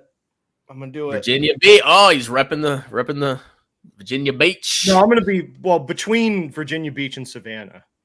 I'll be somewhere in there. It's a good area. I mean, like I love the South. I mean, Florida. Like once I went and visited Florida, I saw how many freaking crazies are in that area. Yeah, I'm not sure I want to live there. But no, I want to be on the coast like a bug. You went to the craziest city. They're famous for having the crazies. So you went to the city that probably most disaligns with your political beliefs, like by far in Florida. Okay, they're so opposite to you. That must have been it because I was disgusted. Yes, like that place is insane. Like literally every encounter I had, there was something kind of degeneracy. Huh? Yeah, they're known for the hippies. Yeah. I think we went downtown, right? And you saw like some of the every other restaurant had like certain flags and yeah. I'm like, what the hell is this? No, I need to become more accepting. That's my problem. Yeah, you're not open-minded enough. No, like where Jay-ish lives, like that's a completely different, experience. And then same thing when you go South Florida, it's like completely different experience. Probably, I kind of don't like the culture in South Florida too much, but Central Florida is very vanilla. It's a everywhere kind of city, as in like it doesn't have its own identity. It just is from all the people that come from everywhere. Like I don't think Central Florida has an identity, but Tampa kind of has one. Miami has one. Tallahassee is a college town. Gatesville, college town. Fort Lauderdale, no one likes Fort Lauderdale. Not Fort Lauderdale, Jacksonville. I meant to say Jacksonville. So, anyways, I mean, there's also nice places that are warm, like in the South. Like there's Georgia. My dad's from Georgia. Let's see, South Carolina, North Carolina. That's not bad. No, I like Savannah, Georgia. I visited a couple times. I like how it's we're from Savannah. Really? Yeah. I'm probably going to go down the coast next year, hit Wilmington and Hilton Head. I want to hit all the spots I haven't tried before. Try and narrow it down. There's Have a you been to restaurant. Savannah? Yeah, that's good. I haven't been to Savannah, so Check it out. Pretty good. The whole downtown area. Oh, Mickey Really K. nice. GA has a 2% income tax. Forget it. Forget it. Oh, that ain't come on, nothing. dude. Come on. That's nothing. You Forget it. I'm paying almost 6% here. Any income Fabio's tax. gonna flee to fucking Puerto Rico soon. Yes. Dude. Come on. I speak the language. I don't look it, but I speak the language. And yeah, favorable taxes. I'll build a compound, completely isolated from their power grid. I don't know. It doesn't bother me to pay. I pay like 5% in New York. It's fine. I'm so used to it. You just get accustomed to it, Yeah. I guess you theoretically save taxes in other ways because I guess our was gonna property say. taxes are lower. Mm-hmm. So Property tax here, property insurance. yeah, that's a big one. In general. Yeah, but you guys told like I got like $30 in highway tolls on my rental car down there. It was kind of ridiculous, but you didn't know to avoid. I don't know. It's like I get back and I get the final bill. It's like $30 a fucking tolls. And I went to Universal twice and then the airport. Well, that's something that you actually do get used to, because then when I was in Texas, I was like, damn, these tolls are cheap. I mean, New York, it's like one highway is tolled, and then bridges. So, we have quite a few. Well, yeah, you just have random highways. They're like, oh, you're paying tolls here. What the fuck? that's how we collect. That's how we collect them taxes. We have to be crafty. No, but there's some really interesting things about like Florida. They always find a way to get money out of you. Yeah. Mm-hmm. Yeah. I wish it was all Always. sales tax. We should have 20% sales tax. Virginia Beach sucks. Look at this guy, P. Martin. Oh, those are fighting words. I will say, okay, I was there for a week. So beach is incredible. The food selections are subpar. And the boardwalk is okay. That's all I give it. But Yeah. And guess what, guys? I don't go down there. I live north of Virginia Beach. I don't live in that area. Actually, you actually have to cross a freaking tunnel to get where I live. The beach is incredible. Like, so the beach trumps all that other stuff, really. What about is the sand good? Oh yeah, it's probably the best beach. No, the best beach has been Jersey Shore, Seaside. So I literally went to where the Jersey Shore people were, and I toured their house and everything. That's the best beach I've ever been to. Like, Did you see Snooki? No.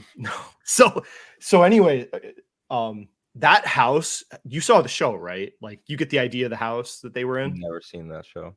Okay. Well, they were in like a beach house next Every to episode. the shore. It's the most disgusting little house. Like, I don't know how they lived in there for 2 summers. And you could rent it. I think it was $1,000 a night though. Like bachelorette parties rent it and shit. But it's disgusting. It's so gross. So I'm laughing because we're talking about this and randomly Andrew just pops in.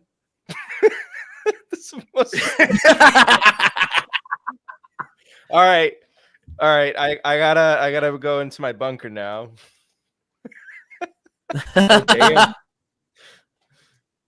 How does this affect your investments? So do this now. I'm probably gonna lean in harder to my military defense contractors. Because it's not priced in. Okay. Something rockets is. Oh, did you see the? There's a company. I don't know if they are Israeli or they're just like the main supplier to Israeli military. They were, I think it's Hellbet Systems. Their multiples Never like heard of it. insane right now. It's insane right now. I think they're one of the most expensive ones. But anyways, isn't it kind of funny though, Dan? I was making a joke there about being priced in because it's like there was a lot of time between the start and like now. And then it's like every time one of these escalation events happen, it's just like, oh, the whole thing was just priced in. Yeah, Chris said it was. He's like, oh, that's probably priced in. I'm like, I don't think anything's priced in, honestly. Time and time Well, I again. mean, like It's Nothing is price. priced in. People say priced in. It's always what the market expects at the time. But when new information hits, it's like, will the war escalate? There's a 50% chance. That's kind of how the market prices it in.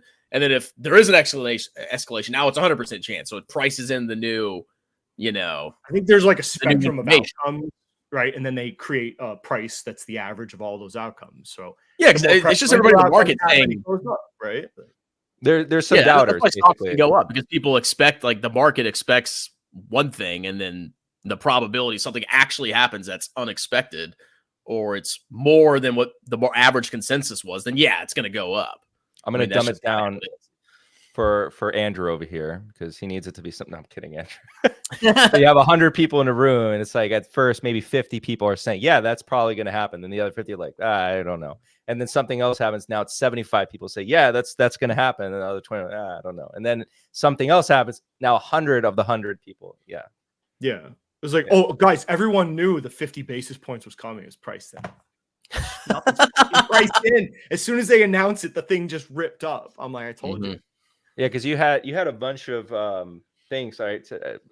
Well, actually, the analyst survey said 25 basis points, by the way, which was funny. Except for JP Morgan. They were the ones like, you guys don't know shit. 50. Yeah. And I mean, the CME for the swap futures, they were pricing in, I think it was like 55% or 60% of a 50 basis points pretty consistently for a while. So I called 50. You called 50? Yeah. Yeah. Definitely. What did me Kevin watch call? My videos? Huh? What did me Kevin call? Yeah. Trust me. You just say it, and then you did. I called 50. I positioned myself accordingly. Yeah. I made some changes, some adjustments. What would you call what Meet Kevin's doing, Fabio? Because I've been calling it like macro day trading, like what he presents online. Like, it's such an odd thing to see him do. But he draws these big. He emphasizes like macro, but then he'll look at like technical analysis, like parts to investing.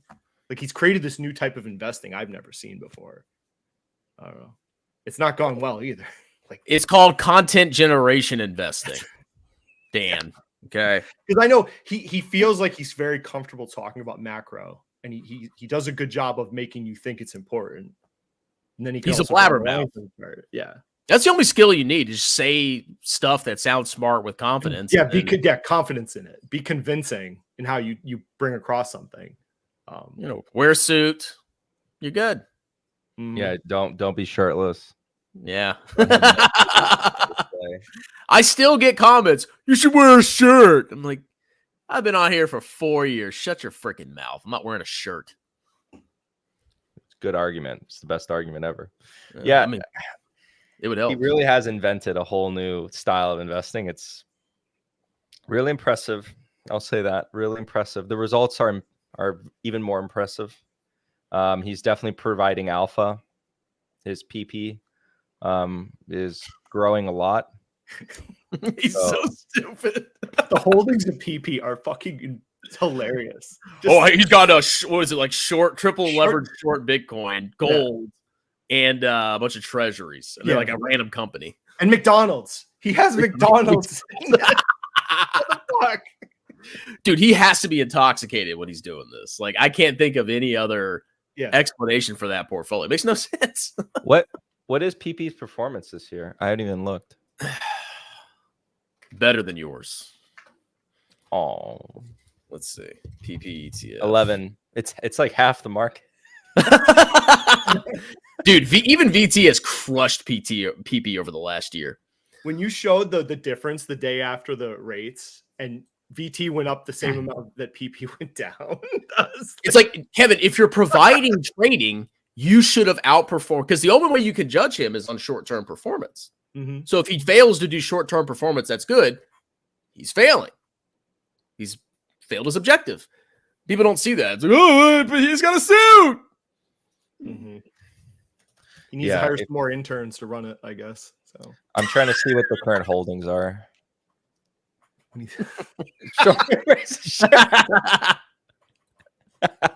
I don't wear one at work. I don't wear one out in public. live streams, but when the clap's happening, yep. 100%. Here, I'm trying to see what the current holdings are. Well, like, what is this man doing now? Probably I can pull it up. Let me go piss. I can pull it up though if you can't find. Oh, I have it here. So, everyone listening, well, our great leader, our dear leader, is pissing. The number one holding. Guess what it is, Dan? God, something housing related. Give me a hint. You're close. That's number 2. The number one's treasury notes. Okay. Like, strangely, it's 21% treasuries. And then it looks like the second largest holding at 14% is Rocket, RKT. We were saying like that. So that ran so early ahead of time. Like the idea of buying something like Rocket. Unbelievable. Yeah. But, Yeah. It's way ahead of its skis there, but okay. Can we, this is like a capital mindset moment, but, I was thinking about this like idea of like, since COVID, like you don't have time to confirm an investment thesis anymore. I'm like, I've been hit with this over and over again. As soon as you're like, I feel like as soon as you're like 70% confident almost, you have to just buy it. And then you can work on the other 30%. And then, because you don't have time to confirm. It's things move so fast these days in the market. You laugh, but that's what Druckenmiller says. Okay. Druckenmiller says, yes, he says that's his philosophy. That's how he's. I've gotten burned. I've told people like repeatedly on things like where like I wait for, I'm not like I wait for being close to it. I don't like the event I'm waiting on. No, it doesn't have to happen, but I want to be closer. And it's just, I'm too late. It happened to me on ASO based on that, like retail investing last year. And like, you could look at Rocket. You're too late now thinking about rates. It happened like 2 months ago. With that investment, it's tough. It is, and it's more nuanced than that because like someone will hear that and say, "Oh, Dr. Miller says buy, then do research after," and then they think, "Oh, yeah, this is how it works." It's that easy. Just buy, bro. Like he's obviously extraordinarily skilled. Like he's some argue he's better than Buffett because he's never had a down year. So like you know how insane that is. No, legit. He's the investor who's never had a down year. And wow. Like he's a once in a generational kind of investor. And or go ahead. Sorry. No, we always joke that like the man just like doesn't miss. So the stock we were talking about the last few days, I'm trying to change and do a little different and be like 70% sure buy and then continue my research. Yeah, no, but that's trying to adapt. I don't want to talk, or probably don't want to say what stock yet. I guess we'll wait. But if it's what is it? I want to make money. So is it long? Are we going long or short? It's long. Yeah. Just put it in private. Oh, for Chris. No, I got it. Yeah, make sure you don't post in public. Let me see what stock I'm going all in. I don't feel like if you put something in capital mindset, I try not to talk about it outside of the club unless you've said something already. Usually, but I've got a bear case, but we can talk about that later. It's a little foo-foo bear case, but I think we can't talk about it or people would know what it was. That one we can totally talk about. That one's like such a talked about retail stock. It's like we can have a whole conversation about it. We can talk about your bear thesis. You can say like kind of what's entertaining about it. Okay, here's my bear thesis. So I walked into 7-Eleven and I said I want an energy drink. And guess which one I picked? Not that one. Not that one. I bought the cheapest one. So like basically here's what I do. Whenever I go inside of stores or 7-Eleven or whatever, I just buy the one has the best deal. So it's like there's no like dedicated market to any of these stupid things. It's just like I don't know how common this is. I don't know if other people do this, but I just buy the cheapest one. Like 7-Eleven just came out with a new energy drink called Fusion. And it's buy one, get one free. So I spend $2, I get 2 energy drinks, and they're delicious. Oh no, you go on Amazon right now? as an Amazon show. And then you type in that energy drink's name, and you'll get advertisements for a brand new one that's come out, and they pay to be right there in front of you. And then they even, I don't know if they're likely falsely saying that they're healthy. There's a bunch of them just all saying that they're the new healthy energy drink, and it's crazy. Oh, by the way, we're alluding Celsius. So. Oh, and by the way, see, I was super bullish on it a couple months ago when it was like $50 or $60, and now it's dropped massively. But here's the thing, guys. I'm still bullish, and I'm deleting my old videos. New basis. A new It's a basis. new you. Yeah. And just to be transparent, I know people won't believe me, but I was literally just picking popular stocks and being bullish on them. But yeah, you just delete the old videos, and now you're good. This is like strangely popular stock. It's insane. I know. I've noticed. I wonder. Do you wonder why that is? Like, have you ever looked at a chart and just thought, why is this so popular? Yes, because they think it's the next monster. No, but like, did you ever like, I don't know, like put your finger on it, just grab and drag from the left-hand side of the chart and drag to the right-hand side of the chart to figure out like what could it possibly be that caused the popularity? Have you ever done that where you click a Google stock chart and then you drag it to the right side? And yeah, is it really green? Yeah, Oh. it's strangely really green. Wow. I've never thought of it that way. I don't know. Maybe you're onto something, Fabio. I think we're figuring out what makes a stock popular. Oh my god! After this stream, I'll sit and I'll meditate and I'll think about what makes stocks popular. Okay, I'll finally figure it out eventually. Oh, Andrew's telling me to share with you the healthy section. Picture. He went to a gas station, or wherever he was. Oh no, airport. He was in an airport. And here, I'll send it to you. Oh, in Discord. Oh. Okay, let me share this. Healthy drinks, and there's the Celsius right there. What is this down here? That's Rain Storm. That's Monsters. Oh. Man, they're coming for Celsius's ass. Looks like the same freaking can. You see them sometimes advertisements in gyms. Rain Storm. So when I think health, I think energy drink. No, they're all getting clapped by this new one that's come out. It's Alani. Yeah, I think we see that when we were in Florida, or I was down there. Yeah. I seen that in Food Lion too. Oh, it's going everywhere.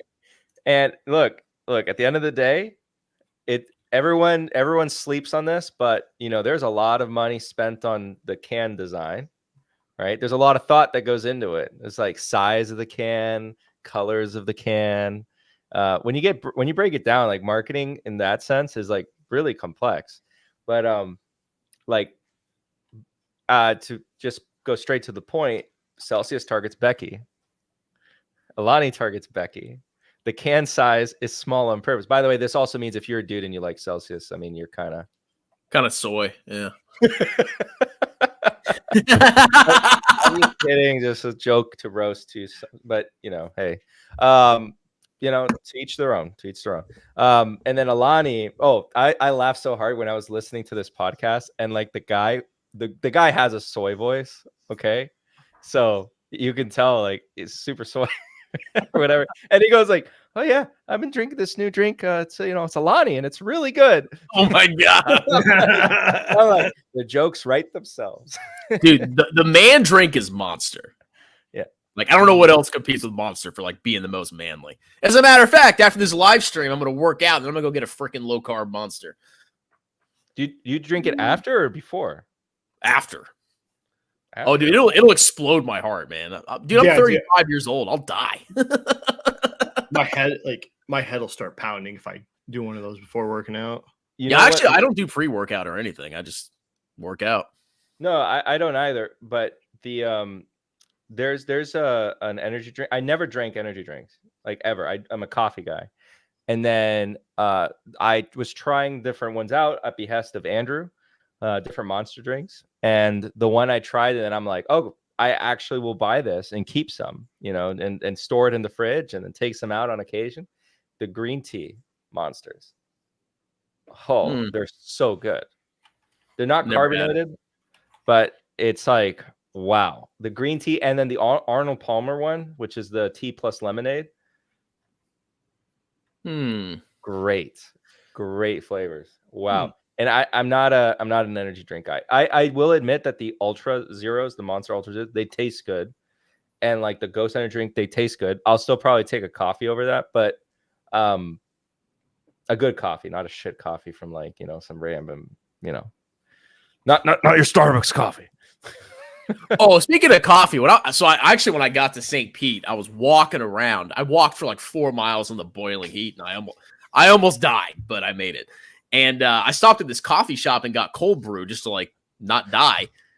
It was the most disgusting thing I ever had on my frick. It tasted like piss.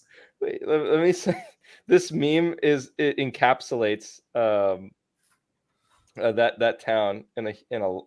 Hold on. No, I don't like cold brew. I can't. I was like, coffee should be hot. Like, I don't care. Well, I mean, I like cold coffee, but there was something about it. I don't know if it was like the concentrate, they didn't dilute it or what, but I don't know if you can play this, but this meme encapsulates that town. Where's it at? It should be in your Discord in a second. It's loading through. There it is. All right, let me share. And make sure I got to make sure the freaking volume works. Hold on. Stop screen. I think it's only 9 seconds, so it won't trigger demonetization. Whatever. Hopefully it deletes my channel.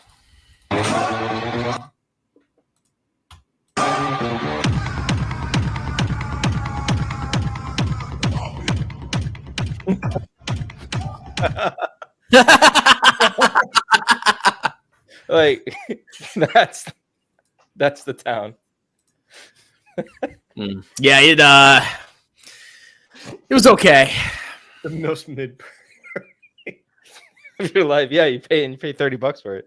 Yeah, I get that over Red Robin any day though. Whatever. Well, Red Robin, are you allowed to say that on stream? What you think of that burger? What do you call that burger? I don't think I can say what I thought. So I went to Red Robin for the first because we had a $30 gift card from Christmas. So we go. So I get the burger with like it has this little cheese thing on top. And I thought from the picture they put it on the meat, right? And then they have like the cheese that you drip. So she brings the burger out. The little cheese cups on top of the bun. I'm like, what the fuck is this? So she pulls it off and then it just jizzes queso all over the outside of the burger. And I'm like, what have you done with this thing? So every time you touch it, right, you're just covered in like cheese as you're trying to eat it. I'm like, you're supposed to use a knife and fork, you uncivilized man. It was terrible. And then I paid like $130 for that crappy meal. It was, and then I go back, I'm like, I should short this company. They had earnings 2 days later. They had earnings 2 days later or 3 days later. It drops 30%. So I was like, fuck, like Peter Lynch was right. I don't think I've ever ate there in my entire life. I hadn't eaten there in a long time. Like they have their big shtick is unlimited fries. And they're like these soggy mess of a thing anyways. Oh yeah, I'll never eat there again. Like it's one of those burger places that can just die. But and it is gonna die. It is gonna. I looked at. Yeah, it is. It's not gonna make it. Yeah. So that sometimes the life experiences, give you something. Like in your case, a jizz burger. I said it. There you go. Yeah. So what's the new deal with the yield maxers? Is there any actual updates to them or no? I saw that there was they had tracking them for a while. Oh yeah, I haven't kept up with them in a bit, so I was seeing if you guys had anything new. But well, I know I'm probably gonna make a video this weekend about Stonks scalper and all his lies, and that's pretty much it. Yeah. That guy. Oh, Yes. I want to cover the GameStop guy too. That's mentoring a 17-year-old. He's like a 40. Guy? Oh, Yeah, he's like 45 or 50. I saw that. What? Whoa. No. Update me. What is this? So there's this guy, a GameStop shill that I've made fun of before, and he's like, got me back, I guess. But he's like, I think he's separated from his wife or something, and he's decided he's like mentoring this female 17-year-old, and he bought her a bunch of equipment for her YouTube channel, and it's a little suspicious. It's platonic. Just mentoring, bro. So I'm gonna explore that a little bit. What is this? Where is this? He's a smaller channel. It'll be covered. You'll get the full the blast. Oh, well, I'm looking forward to that one. Like, oh my gosh, yeah, is this Diddy? Are you Diddy's finance channel? And he's in the GameStop. Yeah, he's a shill. Yeah, there was actually a GameStop documentary that came out 2 days ago, beautifully put together on YouTube. It's just some random YouTuber, and he was actually interviewing this. The creator of the video was interviewing this guy about the GameStop movement. So I guess he's one of the kingpins now that Roaring Kitty vanished for a little bit. I found an AMC Kingpin channel like just the other day ago. 35,000 subscriber, gets like 100 views, 200 views a video because it died off, and he's still making videos. Like, I think he actually believes what he's saying. It's interesting. It's a real goal. How is Ape Father been doing? I don't watch that. He posts like 30 shorts a day. It's insane. He just literally films and uploads stuff all day. It's like, what are you doing, dude? Do you remember when he used to be like a little bit talk downy to you because he had more subs than you? Yeah, I think he still does have more subs. He still has more subs? Yeah, I think he does. Let me look. I'll never catch that clown. Let's see. He's just he's more informed about everything. Well, he doesn't get the views. I think he gets barely any views. 60. Okay, you want to see how just disgusting his channel is? Look at this. He's got 16K subs. Look at the views. 0. Oh, God. But he's got more subs. Like hey, God bless him. That's actually bad. The algorithm is hiding him. He's got no views. Oh my God. I mean, he's a disaster. How many videos does he have? I wonder if it shows the video count. 35,000 videos. Perfectly normal, perfectly healthy. 35,000. Perfectly normal, perfectly healthy. Yeah. And with Dan, you're the one who's coming out with the Sasha video, right? I'm hoping to. Oh yeah. I got to find all the videos where he talked about Fiverr from like 2 years ago. I'm hoping he didn't delete anything, but don't say it out loud here. I know. I got to go save the stuff. Yeah, there's like I think with him he's kind of like a Meet Kevin, from what I've gathered. Macro trading. Yeah, he's very macro focused, and then his growth investments are like, we're all these like unprofitable weird companies. Like his whole thesis on Fiverr, I hope I can find it, because it was like he was counting the pixels on the screen to see if the line on the chart went up on one of their presentations. So he's like, what does that even fucking do? But he was down massively on that stock. And then I think he was buying Tesla when it was at all-time highs. Well, there's nothing can go wrong when you pay 100 times earnings for a stock. Nothing. It's never gone badly. I bet I can recall. I can't wait for this robo shit. I'm looking forward to it. And I say that, how do you guys feel about Costco? Just like it keeps grinding higher. It defies everything. It defies everything. Oh yeah, that's something like that will pop at some point. That will pop at some point. Yes, it will. Okay, it's sometime in the next 50 years. Costco will pop. Yes, it's gonna go. He has like 1,000 PE when I'm like about on my deathbed. It's like the largest market cap in the world. After you die, then it Yeah. you never get to see it. It had bad earnings. It's like 1% down. It's like, oof, nobody cares. So, That's why Yeah. it worries me sometimes. It's like if something's broken, like some of these stocks are just insane. What's going on? How do you explain what is going on with that, Fabio? What do you think's mean, going on? I just think that if we explore it maybe really deeply, there's probably something that the market is like pricing in.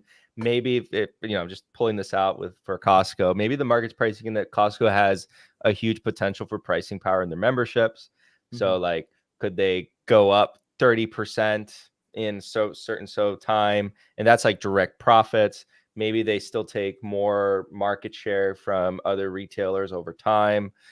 Maybe the market is giving it a premium on top of that because during, let's say, an economic recession, its customer base is higher income and therefore won't stop shopping there as much. And they're already the low cost provider, stuff like that. It's like how much of that premium is due to the strength of its cash flows? I don't know. How much of that premium is due to the pricing power? I don't know.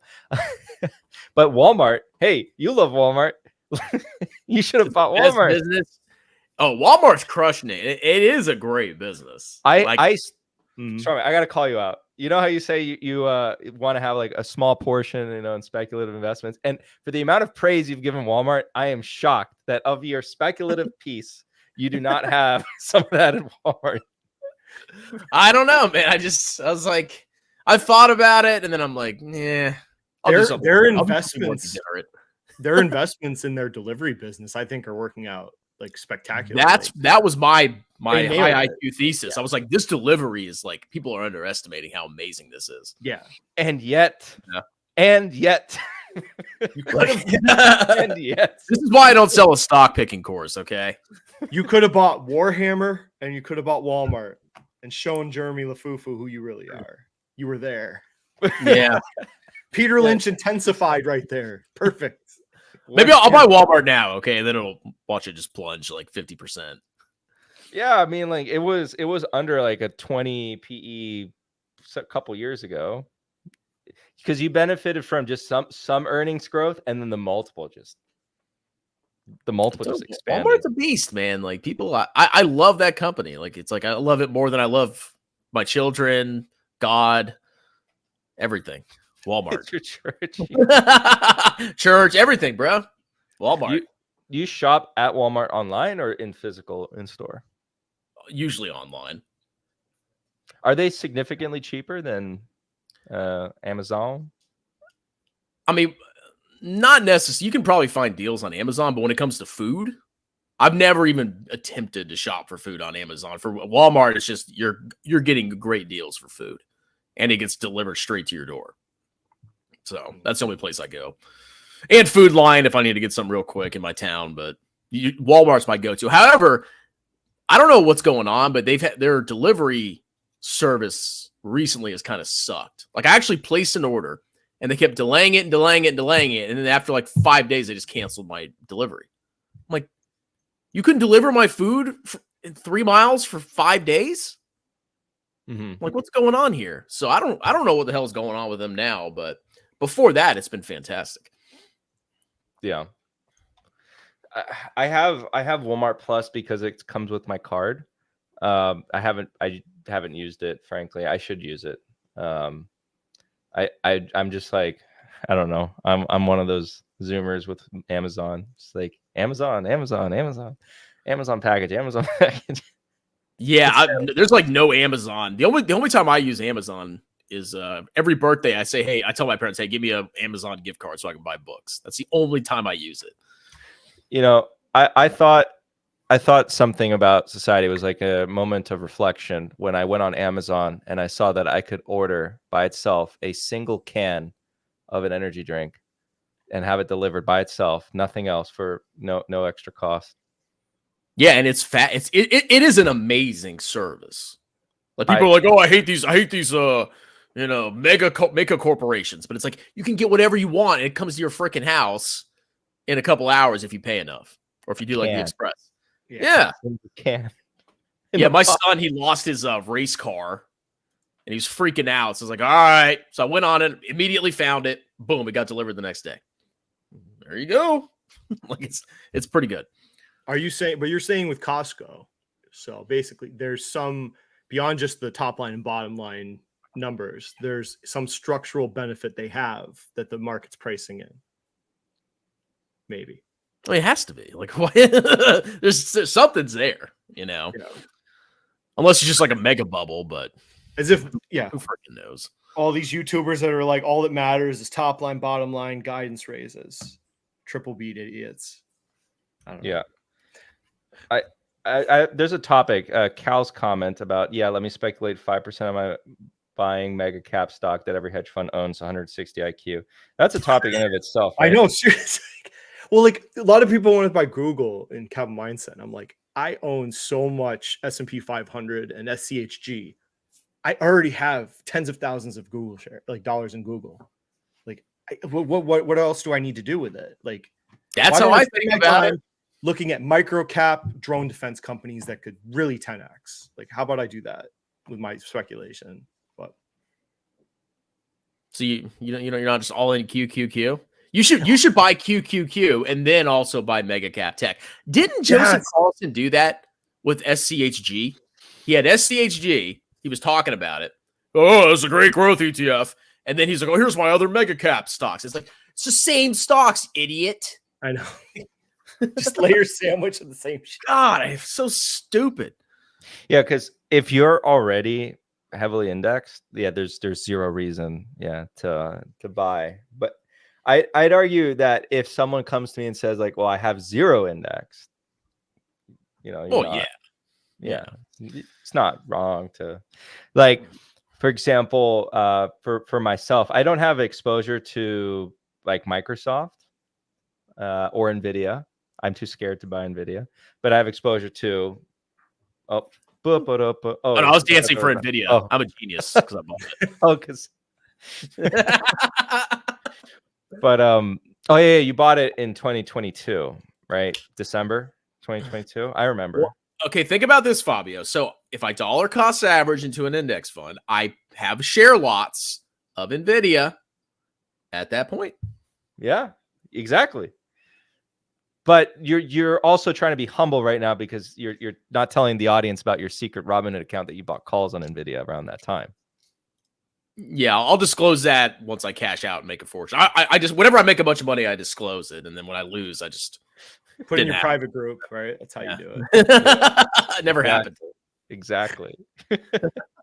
There's a membership called 3X Leverage VT. You got to sign up for it. Yeah. But like there's also something to be said though, because like a lot of people romanticize like the small cap investor. There's like memes about it too, like the small cap investor. And there's like, you throw a rock and they're on Twitter. It's like all these people just buying up small cap, and they're getting like, it's funny. It's like they're the Wojak crying meme where they're like underperforming every year or over a very long period of time. They're severely underperforming, but then they're having fun doing it. They're like, I'm a small cap investor. I don't buy the stuff that everyone else is. That's what they say often. And we're talking about individual stock, not index investors who are saying, why would I buy, mega cap stock? It's in my index. Because when you buy the index, like you are saying that you are buying a huge portion of your investments are going into mega cap stocks. It's the other people who are going like, no, I'm rejecting that totally. I'm avoiding all these mega cap companies. I'm only going to buy these small caps. It's actually more degenerate because the market is pricing these stocks like as a very small percentage of the total market cap, and you're heavily concentrating. So you're like giga ultra mega bullish versus the market. You think the market's missing something massive that only you can see when you're buying a small cap. So it's yeah. It actually makes more sense to buy a large cap separately than it does to have a small cap. Yeah. When it comes to like versus the market expectations. So that's why I'm just like, screw around, whatever. You can do trades, but at the end of the day, just mostly index because it's all, in my opinion, it's all BS in the long run anyway. And I like to, I'm not an index investor, but I defend index investment from people say like, oh, the current index, it's like so heavily, skewed to these companies. It's like, well, We're missing a lot of nuance in this discussion, but introducing the nuance to this discussion here, it's like, do people not look at the past and see like, okay, well, let's ask questions about it. What was the index before? What were the top stocks? As always, over time, it's been market cap weighted. That's how it's structured. And so what were the top stocks back in the day? And, you know, if you go to other countries, right, and you see like their indexes now for their country match somewhat quite a bit what the US was in the past. The top stocks being banks, energy stocks. What is common about both of those? First of all, they're very cyclical industries. They have maybe different cycles that might be separated from each other, but they're very cyclical. So like oil and banks were once upon a time in the United States, like among by far the largest and made up a huge portion. If you go to, you know, Canada right now, Canada's index, it's like banks, mining, energy. So if you were buying like the Canadian index to match their market, like you're a Canadian investor and you're like, I'm going to buy the total market for Canada. You're going to have a lot of banks, a lot of mining, a lot of energy. In the United States, you have right now tech, but like tech is, I've always been preaching, tech is like super different from where it was in the past. As far as like saying it's so different from energy, it's so different from banking. It's like Microsoft creates a product, right? And then that one product that can be sold just now anywhere in the world. It's like the scale potential is so different. Well, it's like Meet Kevin's channel. It's like Meet Kevin's channel. Like he makes one product, he hosts it on a website, and he can sell it infinite number of times. Yeah. Because the world's his market. So like it's highly profitable and scalable. Exactly. Super. It's so different from where things were before. And so like people sometimes lack the imagination of how big, because by the way, I mean, you guys might remember this, but for everyone watching, just trust me on this. Like 2017, turn the clock back, 2017, 2018. People were saying that big tech cannot get any bigger. The $1 trillion market cap was like not even imaginable by people. Like they're like, they're already the same arguments were being made, and the same arguments were used to make an argument for not investing in the S&P or VT or any index that's market cap based, because they were saying the market, it's too heavily skewed. And then fast forward to today, it's not like the earnings haven't expanded for these companies. They've grown earnings since like 2018. Oh yeah, you know, just go to any of them, look at their financials, look at their bottom line from then till now. You tell me. And then it's like, you know, the argument is now being made, the same argument that was being made before. And it could be the case, but I just want to point out that it's different from where it was in the past when people use like past analysis to dictate the future. It's like, okay, then at least add the nuance that's missing, which is like, again, what was the constituency? It's the key word of the index back then. And I do think that to finalize the point, investing in the index now, you don't have to really worry about that. I think that's going to all work itself out. It's not this doomsday scenario where you're all this, you know, allocated to tech and you're just fucked now because you're so exposed. Yeah, actually, I have a small short in tech, so because it balances out the index. You know, I have SQQQ. I mean, it's common sense. Like if you actually understand what indexing is, it's just you're basically scamming off the market. Like you're just following the market because the market is pricing in future expectations. And the largest companies probably have the largest expected future profits into the future. That's why they're where they're at. You know, it's common freaking sense. Yeah. Yeah. That's why equal weight is degeneracy. No, yeah, super. And it's not they're not as cyclical, which is insane to say. Mm-hmm. They're not as cyclical. So it's like we had an index in the past that was more cyclical than today. They're still there. Like ExxonMobil is huge, and you know all the banks. JP Morgan's a $600 billion market cap, but JP Morgan's as big as it gets. We have companies that are $3 trillion. Mm-hmm. So, isn't JP Morgan in like the top 10? It should be because it's like by far and away the biggest financial. So it's number 12. Yeah. Okay. Because the Visa, I think Visa is actually just now a little bit smaller. Well, if you take out the two alphabet classes and It would be number 11, right behind Taiwan Semiconductor. TSM. I gotta go now. Yeah, we probably close it out now. I need to go for a run anyway. But All right. well, good stream, everybody. Had a lot of fun. I'm gonna go buy some more puts now. Yep. Short. I'm going to short the market starting Monday. Yeah, SQQQ. The sell-off begins. I'm going to tweet that. The sell-off begins.